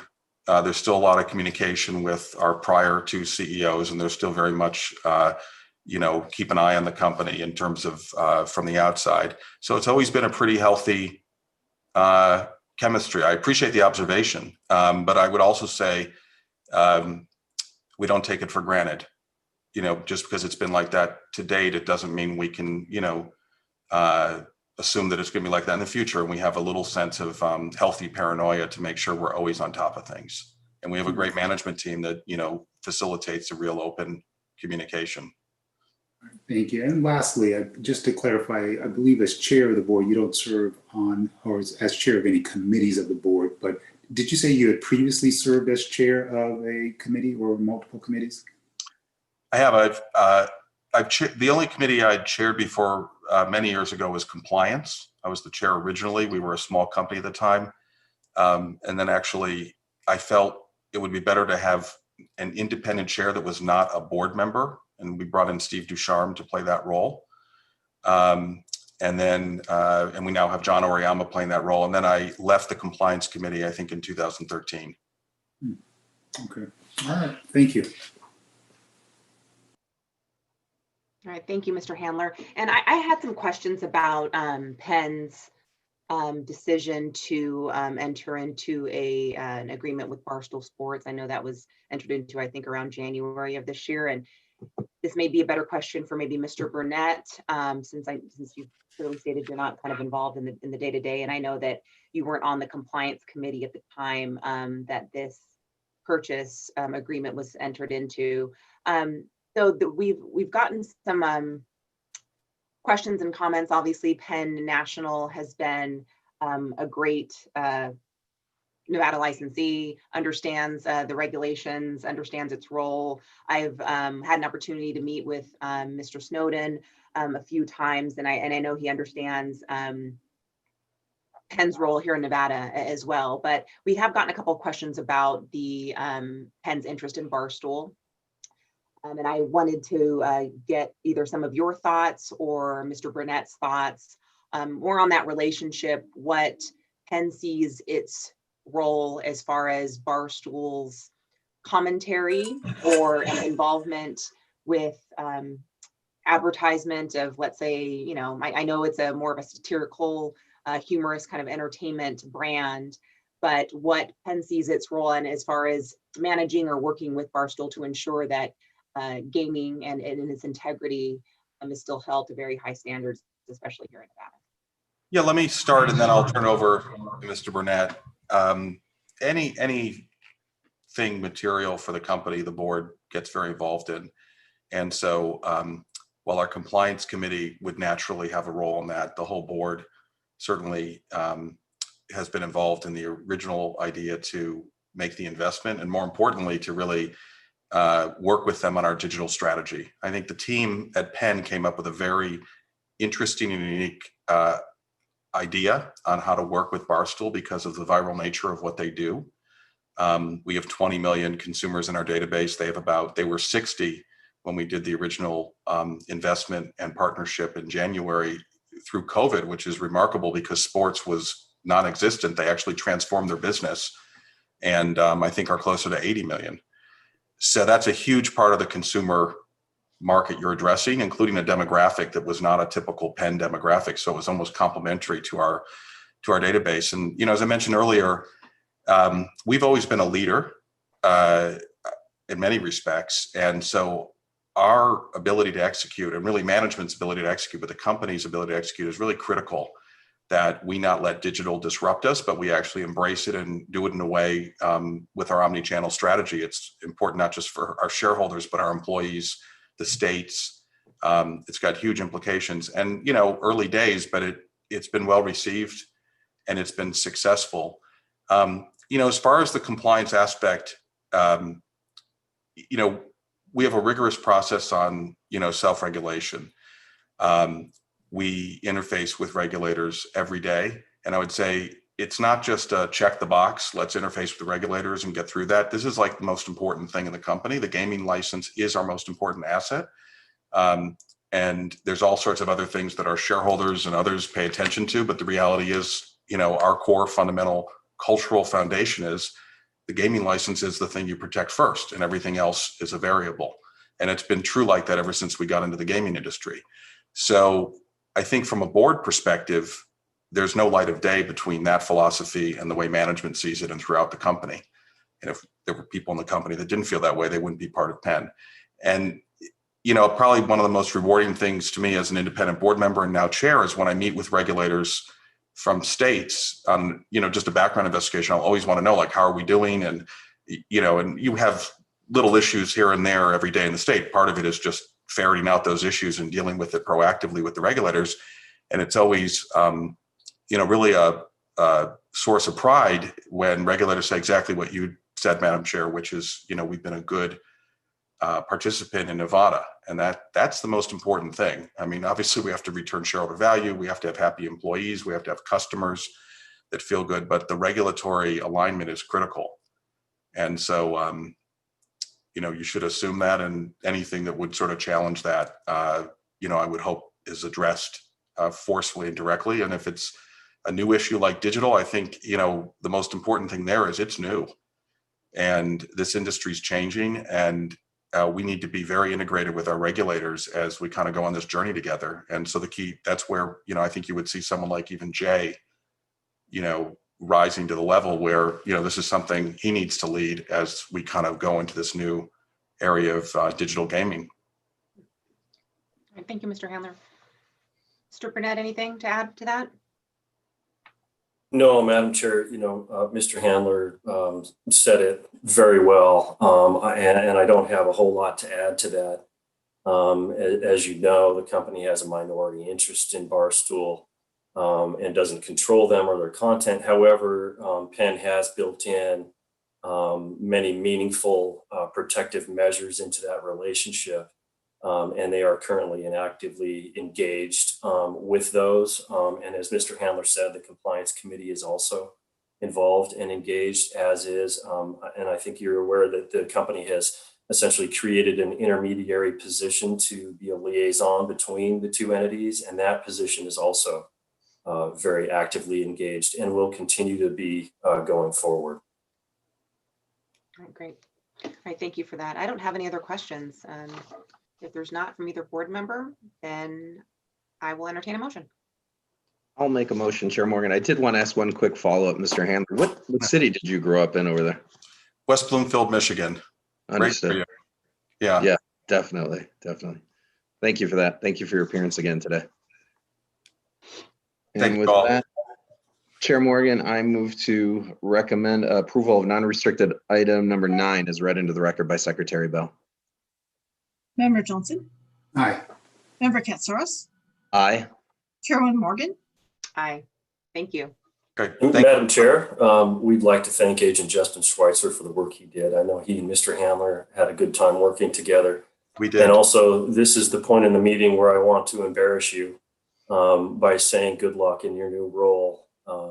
You've done a tremendous job. You did a lot better than the previous guy before you. And I commend you and wish you the best going forward. Thank you, Mr. Burnett. I appreciate it. Thank you. Thank you, Mr. Handler. Bye-bye.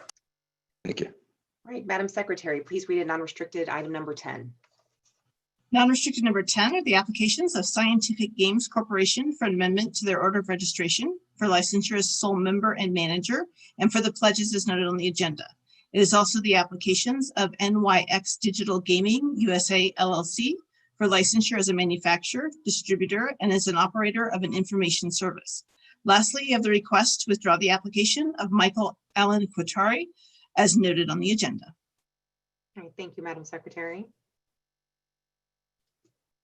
And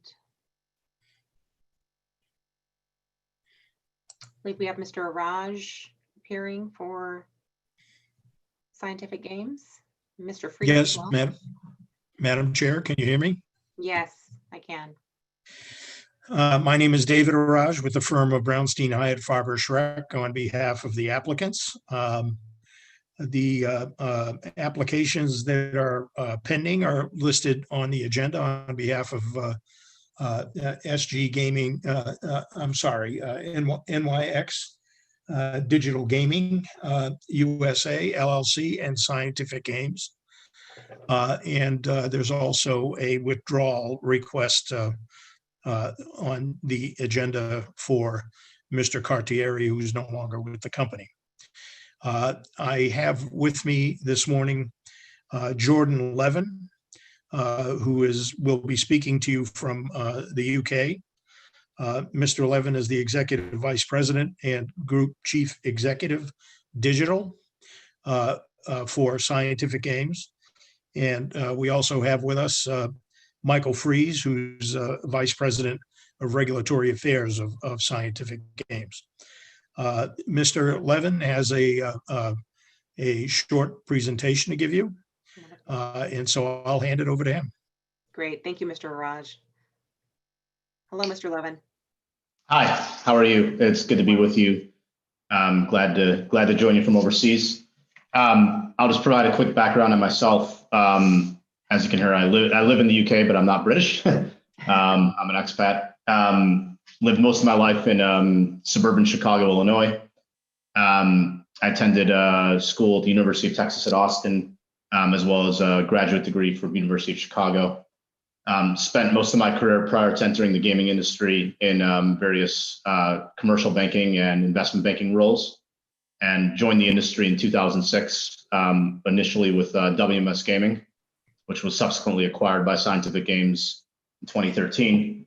I've had a variety of roles in my 14 plus years in the industry and with the company, bouncing between operational roles and corporate development and business development roles as well.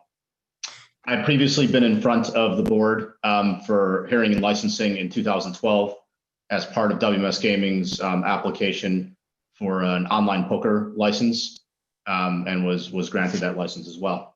Company was, and I was personally.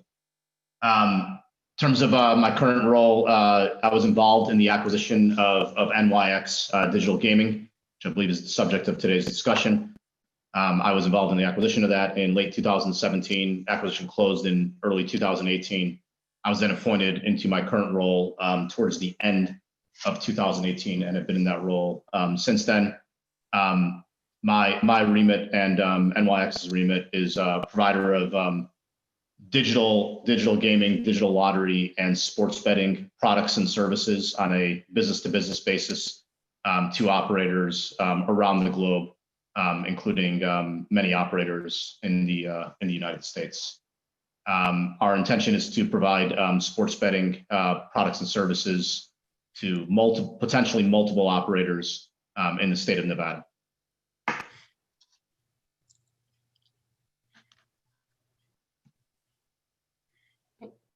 Thank you, Mr. Levin. So if you could just kind of take a step back and walk me through, is SG Digital then is the one who's going to be providing sportsbook software and hardware related to betting, and how does that, or does it interact with NYX Digital, and what's NYX Digital's role in part of Scientific Games? Yeah, NYX Digital is part of Scientific Games, so effectively it's one and the same. SG Digital and NYX Digital are just different legal entities, but they're part of the same operating business. Yeah. All right, I don't have any questions about the applications that are before us. Does either board member have any questions for Mr. Levin? Yeah, if we could, Mr. Levin. Hi, this is Member Katsaros here. How are you? Good, sir. I'm well. How are you? If we could just talk a bit about your tech stack then, and about your plans, and give us maybe an overview, a snapshot overview of where things stand with SG Digital, say North America, US, Canada, and Europe. Yeah, absolutely. So, sorry, there's a bit of feedback there for a second.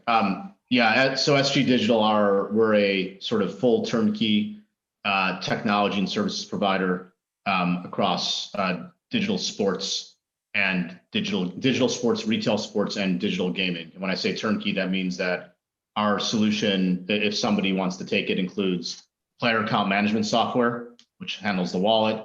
It includes a betting engine.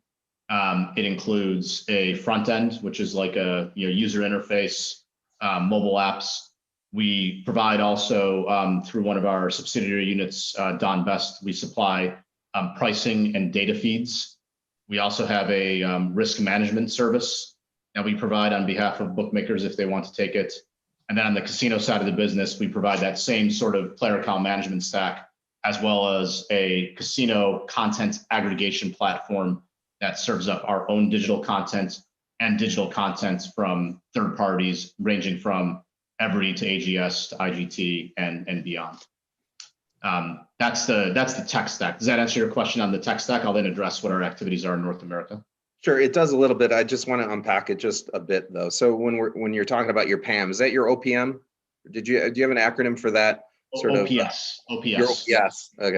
Okay. So that's still in existence, and was that the one acquired by NYX along with the OGS? Yeah, so part of the acquisition of NYX included the OGS and the OPS. That's correct. And the OPS. Okay. So is that your system of record for casino-based gaming now, primarily in North America, Canada, Europe? We have different PAMs, player account management platforms. So in the US, the only PAM that we supply is the OPS. For some of our Canadian customers, they're still using a different version of the PAM that's based on OpenBet software. Okay, so that's the open. And so I wanted to also then talk about the OpenBet side of it, because that's your sports betting module, correct? The OpenBet? Yeah, that's correct. It's all integrated together. So we have them all, ubiquitously integrated together at this point. So okay. when a customer in the US takes the tech stack, if they say, I want everything from you, it's a hodgepodge of things from the NYX side of the business and the quote unquote OpenBet side of the business. Yeah. Okay, so you did answer my question there, because I didn't know if you guys have then developed something different or went a different path from those different tech stacks. And then I think you already addressed this. Then you could take the whole package if you wish, but it's also modular as well if you just say wanted to integrate the OGS into somebody else's PAM. That's exactly right. It's a I call it an accordion solution. So we can stretch it out and give someone everything, or we can just collapse it and give you a slice. Yeah. That's a good sort of metaphor, I guess, a good visual.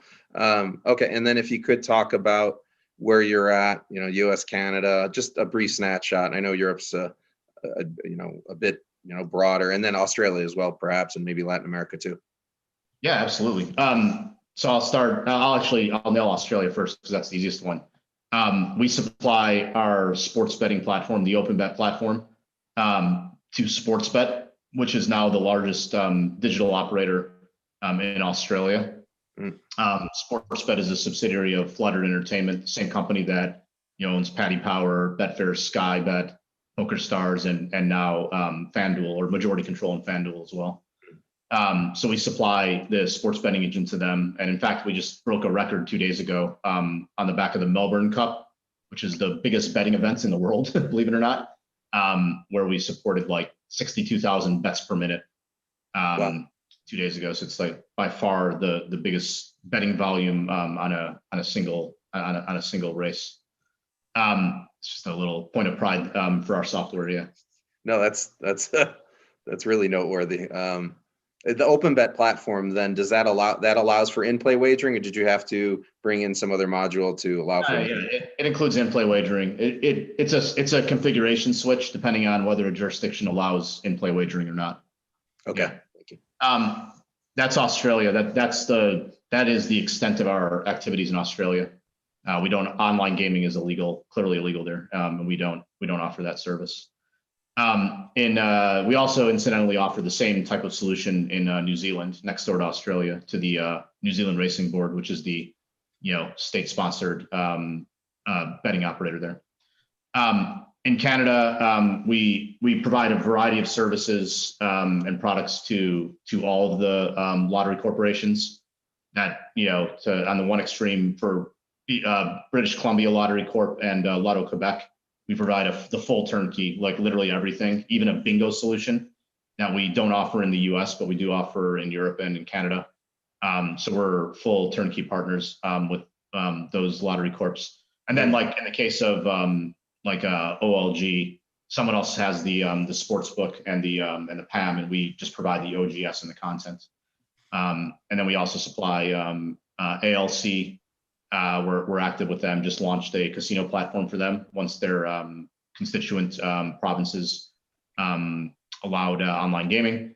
And then we also provide. We also soon will be providing services to Alberta as they're just getting ramped up. All right, and ALC, are you the PAM there? So it's a third PAM. So it's a lottery integrated PAM there. So we have ALC is a big SG lottery customer where we provide like everything from retail to online to printed ticket management, et cetera. And as part of that, we provide a specialty PAM that's more tightly integrated with our lottery products. Okay. So it's a lottery PAM. It's neither of the PAMs that I outlined before, but then we go and integrate in the OGS as if it was a third party, even though it's part of the Scientific Games family. Yeah, your same family, and you're still doing it separate integration. Yeah. It's the beauty of Scientific Games, since we're so vast and we play in so many different channels. There's lots of integrations that happen. In the United States, we're active across the piece in virtually every sports betting and iGaming jurisdiction that's legal and licensed today, with Nevada being an exception. That's why I'm here. New Jersey, we've been active through the NYX arm since virtually day one of that market being live from an iGaming perspective. And we provide, I think we're the market share leader from a PAM and definitely from a casino perspective there. We also provide sportsbook to some selected operators there as well. And there will be more too, based on recent deals that we've signed up and announced. Pennsylvania, we're active in both sportsbook, across sportsbook, retail and digital, PAM, and as well as mobile casino. And then, when you go through the other states, we're live and active in Indiana with Caesars, soon to be more, but right now Caesars, we supply all of their books as well as their mobile sports. We're live in Iowa with Caesars from a retail perspective, and with Hard Rock, we just launched at their casino just last week or the week before. Colorado, we're now live with our partners Betfred. With more to come there as well. I think that covers all of the states that we're active in. There's more coming. West Virginia will launch soon. Virginia will launch soon. Sure. If we just look at New Jersey and Pennsylvania, though, in terms of you being the PAM in those markets, how many could you break it down just a percentage wise? Like our market share, like what percentage of bets go through our PAM? No, not volume. Just what number of operators are you the PAM? It's it's in Pennsylvania, it's only one today. It's Caesars. Okay. In New Jersey, it's Caesars, effectively 888 through their partnership with Caesars, Kindred, Golden Nugget, Resorts. Okay. I think I named all out there too. And then your OGS, I imagine, is integrated to. Our OGS is live with every operator. With every one of them. Maybe bar a couple small ones, but yeah, virtually every operator. And in Pennsylvania with your OGS? Yeah, it's live with, I want to say 5 out of the 10 that are active have the OGS rocking and rolling. Okay. Penn's one of them. Kindred, DraftKings, and I think Rush Street as well. Yeah. And then in Nevada, your plans in Nevada again? Yeah, so we've got we will launch. The first launch is likely to be with our partners Betfred, who have the sportsbook rights as part of the Virgin Casino, and then there's other potential deals that are in the works for other operators as well. Okay, so it's safe to say that you're looking to grow your footprint in Nevada as well beyond the. Oh yeah, I mean we have a contingent deals with some of our national partners. We already have sort of contingent deals, like if we're ready and if we're licensed, et cetera, then we will launch a sportsbook with them. Okay. And then there's more beyond that. Yes, we plan to be very active in the state of Nevada. Okay, thank you for that. I wanted to understand the landscape out there with respect to your business. I appreciate all those for that overview. It's a pleasure. All right. Chair Morgan, anything else? Okay, thank you. Mr. Raj or Mr. Freeze, I noticed in our investigative materials, there's that pending matter that you have here in Nevada involving Silebra. Is there anything public that you can share with us with regard to the status of that litigation?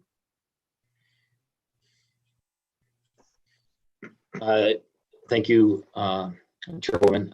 The only thing that I can publicly state is that the Delaware litigation was dismissed, and Celebra's motion to dismiss the Nevada litigation was denied. That's the only update that is publicly available. All right, thank you. All right, if there's nothing else, gentlemen, have you reviewed the 6th revised order of registration? Yes, Madam Chair, we've looked at it. We have no problem with any of its terms. All right, great. I will entertain a motion for, let's take the withdrawal and then second for approval of the other applications. Okay, I move to approve the withdrawal request for non-restricted item number 10 and that the withdrawal be made without prejudice. Member Johnson, Aye. Member Katsouros, Aye. Chairwoman Morgan, Aye. I'll then move to recommend approval of non-restricted item number 10 as read into the record by Secretary Bell pursuant to draft number 1 of the company's 6th revised order of registration. Member Johnson, Aye. Member Katsouros, Aye. Chairwoman Morgan, Aye. Thank you, gentlemen. Madam Chair, before we leave, I wanted to state for the record that your presence is going to be sorely missed by many members of the gaming bar in Nevada, one of whom is sitting right here. So good luck in your future, and we're terribly to see you leave. Thank you, Mr. Raj. All right, gentlemen, thank you. Thank you. Thank you. All right, non-restricted item number 11, Madam Secretary. non-restricted number 11 is the application of Stephen Alden Thayer for licensure as a key employee of Stratosphere Gaming LLC.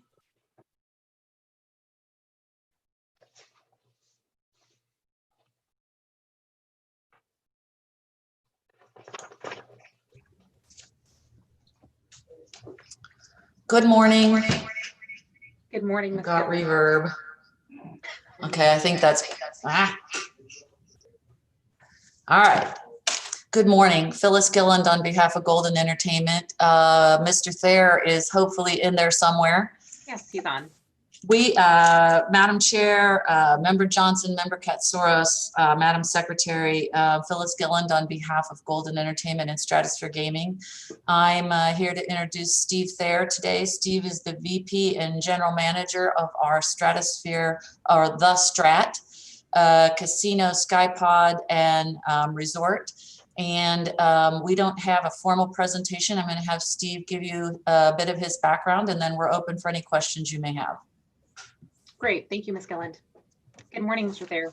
Good morning. Good morning, Chair Morgan, Member Johnson, Member Katsouros, and Secretary Bell. It's great meeting all of you this morning, and thank you for your time. Again, my name is Steve Thayer. I'll give you a little background on myself. I've been in the hospitality industry for over 30 years now.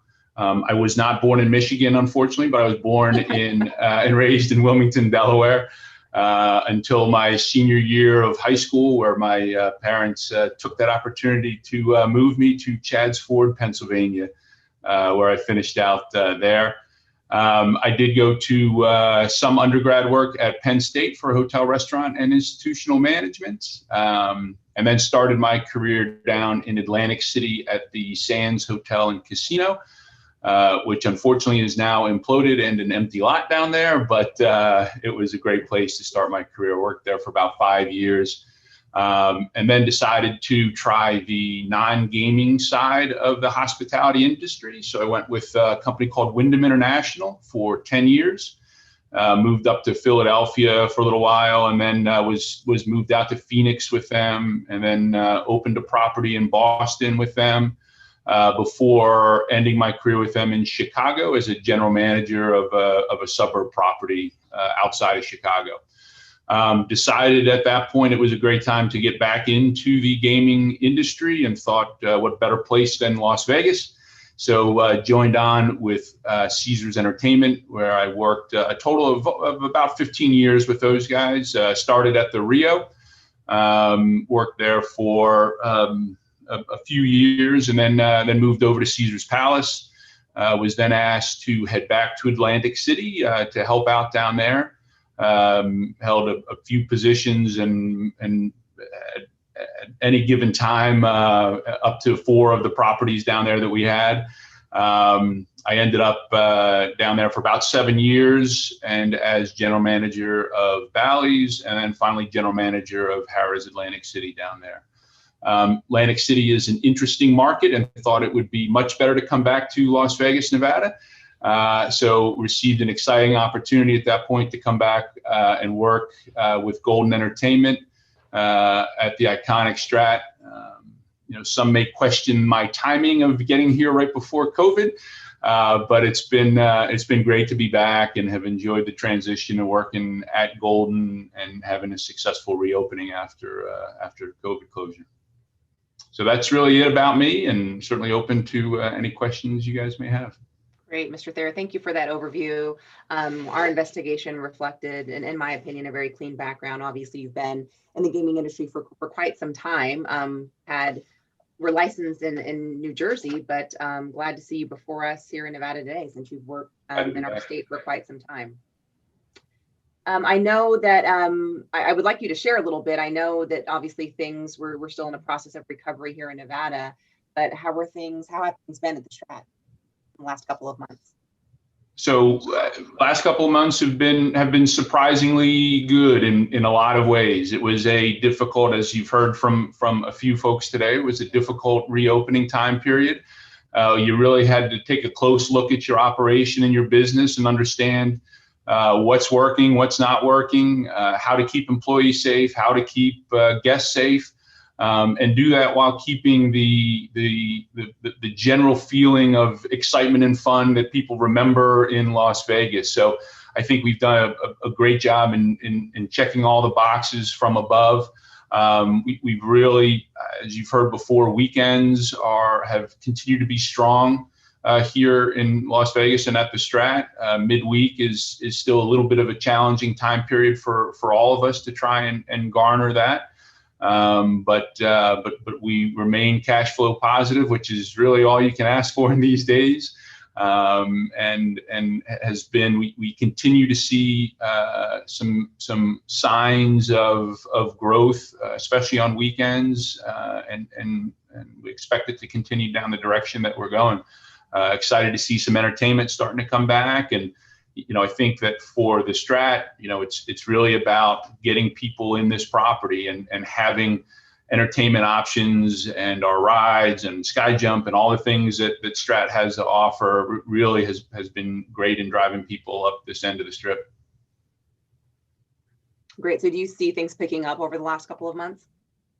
Yeah, we've had steady incline every month since we've opened back up. So I would expect that to continue. Great.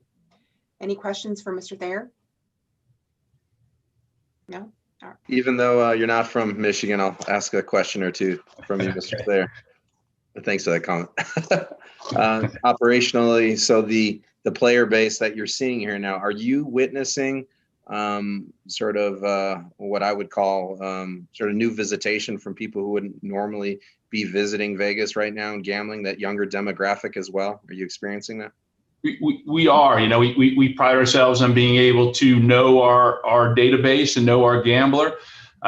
We've seen a large shift in what we call unrated players. So those that don't have a True Rewards card or loyalty card, and that we haven't seen here before. So that's where predominantly our growth has been, which was a bit of a shock to us in the beginning, and really trying to understand, are they local Las Vegas folks that are now joining us, or are they just a new clientele from some of our feeder markets, or drive-in feeder markets like LA or Phoenix or those areas? So it's we're glad to see it. We're glad to have it. And now trying to get cards in their hands so we can understand a little bit more on their habits and as they continue to come back. So, but yeah, we've seen that shift. Absolutely.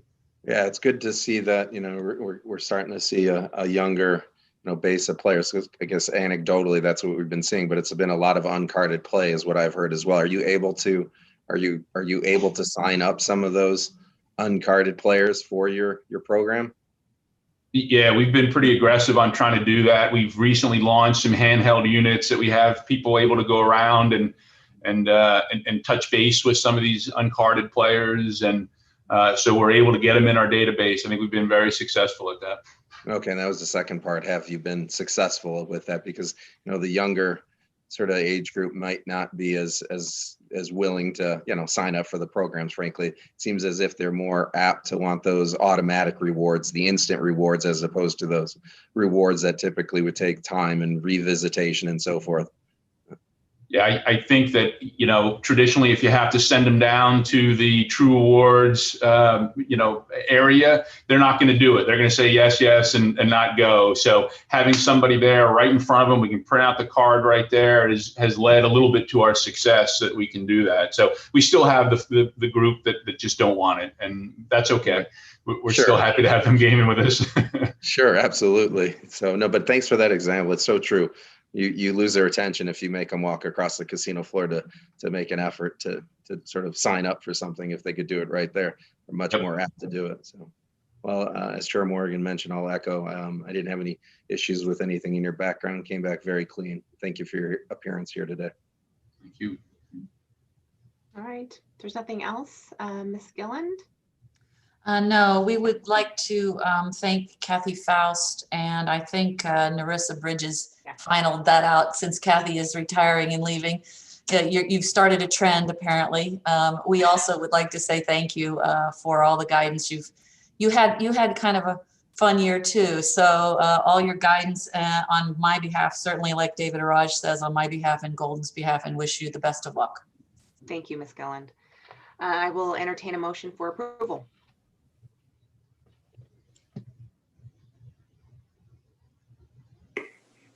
Member Katsaros, you're on mute. Sorry, I'll unmute that. Chair Morgan, I move to recommend approval of non-restricted item number 11 as read into the record by Secretary Bell. Member Johnson? Aye. Member Katsaros? Aye. Chairwoman Morgan? Aye. Thank you very much. Thanks. All right, Madam Secretary, non-restricted item number 12.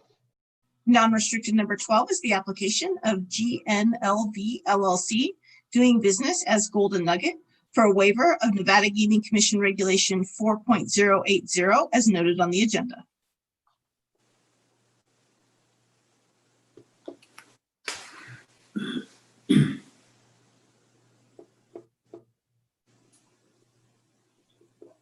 Good morning, Madam Chair, Member Johnson, Member Katsaros, and Madam Secretary. My name is Mark Starr with the law firm of Brownstein Hyatt Farber Schreck, appearing on behalf of GNLV LLC, doing business as Golden Nugget. Appearing with me today virtually are Thomas Winter, President of Online Gaming for Golden Nugget, and Chris Latil, General Manager of Golden Nugget Las Vegas. The application before you today is related to Golden Nugget's interactive gaming operator license. Specifically, we are requesting that the board recommend approval to waive the 6-month activation requirement set forth in Reg 4.0801 and extend Golden Nugget's interactive gaming operator approval until the date of the commission meeting in November 2021, which is authorized by Reg 4.0804. Now, if I may, I'll turn the mic over to Mr. Winter and Mr. Latil, who are available to answer your questions. Great, thank you, Mr. Starr. Good morning, Mr. Winter and Mr. Latil. Yeah, this seems pretty straightforward. It's your request for a third waiver to ensure that you're able to still maintain your interactive gaming operator license. I don't have any specific questions for you, but if you have anything to share, we'd be open to hear it. Good morning, Chair Morgan and members of the Nevada Gaming Control Board. My name is Chris Latil. I'm the general manager here at Golden Nugget Las Vegas. Good morning. My name is Thomas Winter. I'm the president of Golden Nugget Online Gaming, and I've been managing the online gaming and sports betting business of Golden Nugget in the US for the past 7 years. Mr. Winter, where is your interactive gaming or an equivalent of that active right now in other US states? So at the moment, it's active in New Jersey. It has been since the beginning in December 2013. So in New Jersey, we are offering online casino and online sports betting. And we are in the process of expanding our online gaming and sports betting business in other states, starting with Michigan, which is just pending regulatory approvals for the market to go live. And we are also an applicant as a qualified gaming entity in Pennsylvania, where we, when approved, will start operating or offering online casino in that state. And we've been working on a number of other market access opportunities in other states that we hope we will be able to announce shortly. Thank you, Mr. Winter. Mr. Latil, how are things going down at the Golden Nugget here in Las Vegas? Are your restaurants all open? How's business table games? Give us a little bit of an overview of how things have been since we haven't seen you in a while. Okay. As others have mentioned, it's a challenging environment. Same thing on midweeks are real soft, lack of convention business in particular. Weekends are busy, and we see the same thing everyone else sees in town, the lack of destination business, and Hawaii in particular, that hurts downtown, and international and Canada being closed off hurts downtown. But we're hanging in there, and you mentioned our restaurants. We just opened a new Landry's concept here, Saltgrass Steakhouse, which is a very popular concept. And we have a Saltgrass that's been in Laughlin for several years, and we opened ours up actually the 1st of October here, and it's doing very well. So we're excited about that, and we're excited about getting out of this year and getting into next year. What percentage of your at least hotel guests were convention pre-COVID? In that 15% ballpark range. Like the Strip, a majority of our business at Golden Nugget is destination business, is from outside of 300 miles. Not a lot of local business. Obviously, California has always been a big market for us, like everyone else, but we have a big base of business in the state of Texas, with our home office being in Houston, Texas. And so that's been a challenge. All right, well, thank you for that update. I don't have any questions on this item, and if neither board member does, I will entertain a motion for approval. I just wanted to make a comment. I almost wanted to agree with Mr. Latil here a second ago when he said everybody's looking forward to getting into 2021. But then I looked at Mr. Winter and I thought, you know what, he's having a really good time with online right now. Good to see you, Mr. Winter. Very good to see you. Yeah, and I wanted to echo also thank Agent Powell for his diligent work on our application. Great, thank you. There is a condition on this one. Well, the condition is basically the approval. So Chair Morgan, I'll move to recommend approval of non-restricted item number 12, as read into the record by Secretary Bell, condition that the waiver of the provisions of Nevada Gaming Commission Regulation 4080 in connection with the approval granted in May 2018 shall expire on the date of the regularly scheduled Nevada Gaming Commission meeting in November of 2021. Member Johnson? Aye. Member Katsaros? Aye. Chairwoman Morgan? Aye. Thank you, gentlemen. Thank you all for your consideration. Thank you very much. Thank you. And just one more thing, I would be remiss if I didn't echo everyone else's sentiments that you will be missed, Chair Morgan. So thank you. Thank you, Mr. Starr. Best of luck. All right, and non-restricted item number 14. I believe we need to do number 13. And 13. Non-restricted number 13 are the applications of David Drew Ross and Ferenc Bellenzoni for venue suitability and licensure as an officer and director of Hotspur Resorts Nevada LTD and Hotspur Casinos Nevada Inc. as noted on the agenda.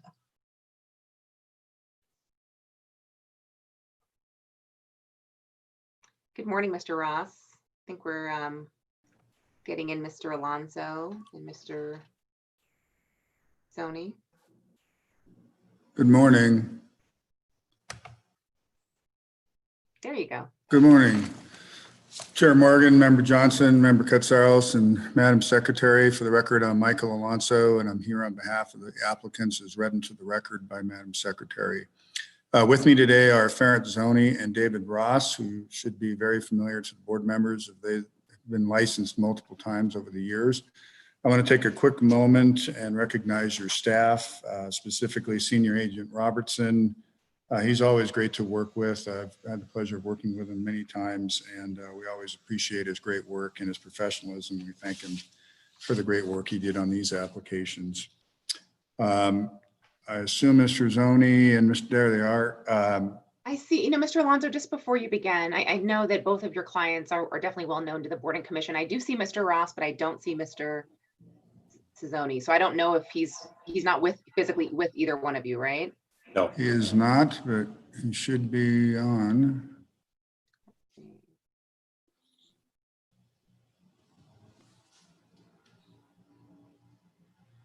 Madam Chair, we had one unidentified member. We're adding him now. There we go. Okay. There we go. There's Mr. Zoni. So this is I think a fairly straightforward application as far as an affirmative presentation. I would just say that both Mr. Ross and Mr. Zoni are here today to be found suitable as officers and directors of Hotspur Resorts Nevada Limited, which is the registered intermediary company, and to be licensed as officers and directors of Hotspur Casinos Nevada Inc., which is the corporate licensee, does business as the Rampart Casino at the resort at Summerlin. Both Mr. Ross and Mr. Zoni are currently licensed as key employees at the Rampart Casino in connection with their roles as consultants. And the company is taking the next step here in terms of succession plan. As your record should indicate, Mr. Thad Alston, who's been licensed since 2003 when they originally came in and were approved by the commission to share in revenue when there was a separate leased operator at the property. He is the sole officer and director of the company. And so from a succession planning standpoint, the company felt that it would be wise to add some officers and directors for continuity purposes. Given the fact that Mr. Zoni and Mr. Ross have been involved in the operation for some time, and they're very familiar with the operations, they're very familiar with management, and most importantly, they're very trusted advisors, it made sense to have them appointed as officers and directors. And that is the affirmative presentation. So we're happy to answer any questions that the board members may have. Great. Thank you, Mr. Alonso, for that overview. Yeah, I know both of your clients were licensed in March of 2019 as key employees and consultants. And this is merely seeking licensure as officer and directors for Hotspur Resorts Nevada Limited. So I don't have any specific questions of Mr. Zoni or Mr. Ross. Obviously, their backgrounds are clean. Nothing as much has changed since last year.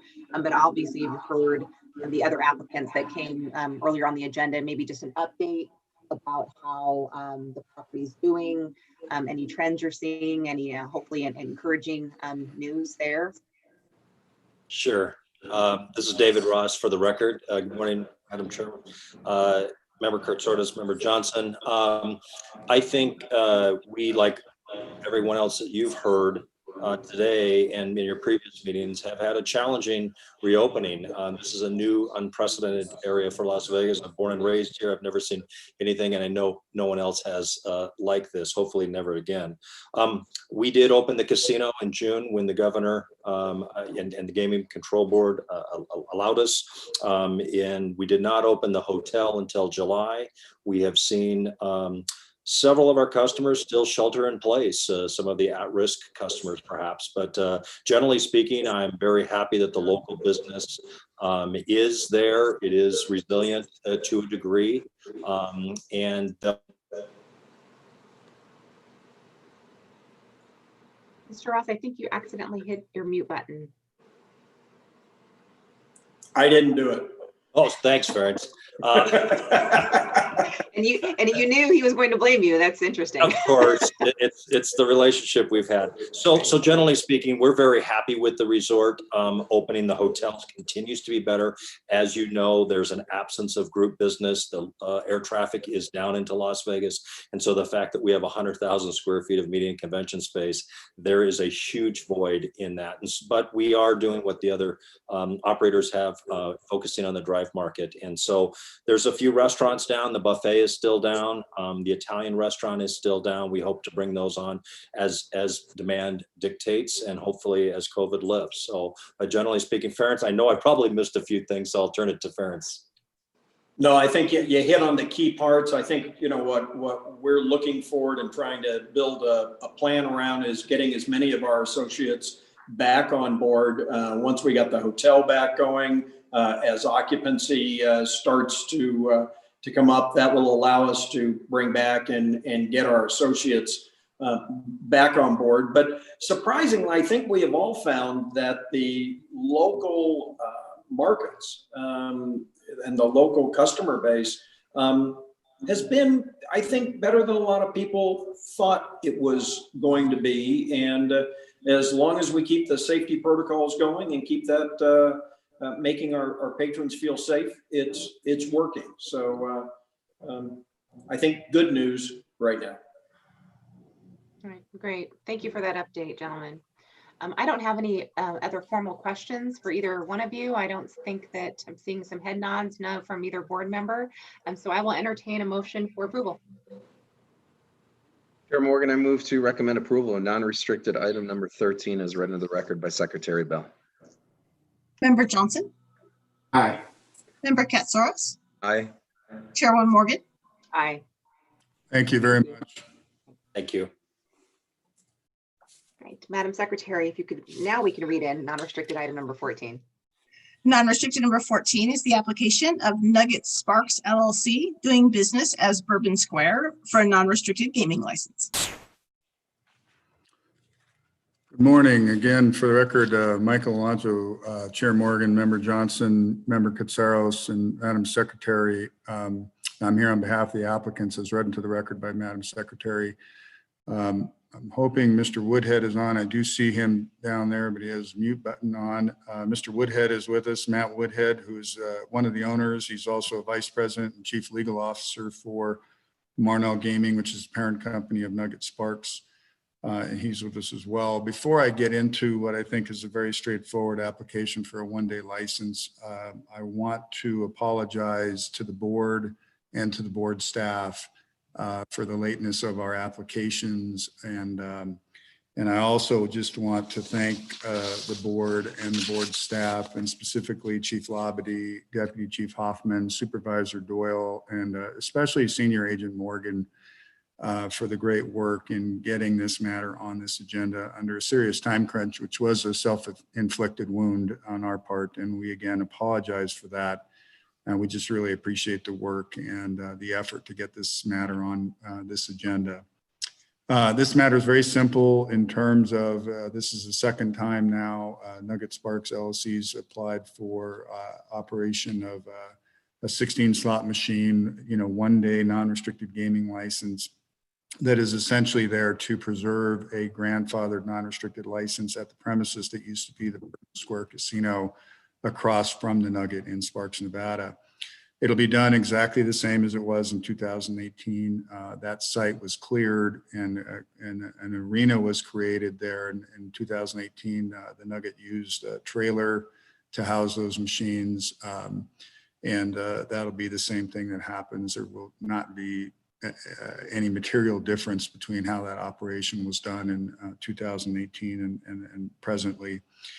And we'd be happy to answer any questions that the board members may have. I don't have any questions, Mr. Alonso. The report was very straightforward. I wanted to thank you for your comments about board staff and then the agents and supervisors and chiefs to get this on. Seems very straightforward to me, and I am willing to entertain a motion. Chair Morgan, I move to recommend approval of non-restricted item 14 as read into the record by Secretary Bell, with the limited license to expire at midnight on December 4th, 2020, conditioned that the location is limited to the operation of slot machines. Member Johnson, Aye. Member Katsouros, Aye. Chairwoman Morgan. Aye. Thank you. Thank you. If I could just take a moment, like everybody else, and congratulate you, Chair Morgan. It's bittersweet. You've done an amazing job under very difficult circumstances, and you've done a great job for this industry and for this state, and we will miss you, and just wish you the best in your next adventure. Good luck. Thank you, Mr. Alonso. And if I may, I wanted to personally thank you in the way that you have advocated and represented your clients. You've always worked very well with board staff, always prepared, trying to address issues and concerns before they get to a meeting, and always giving us all of the information ahead of time and presenting at board meetings, kind of giving a good lay of the land. And I think that the way you've advocated is something that I hope others do and continue as well. So thank you for your comments. I appreciate it, and the feelings mutual. Thank you very much. All right, well, that concludes our agenda for November 4th, and we will reconvene tomorrow. Thank you. Thank you.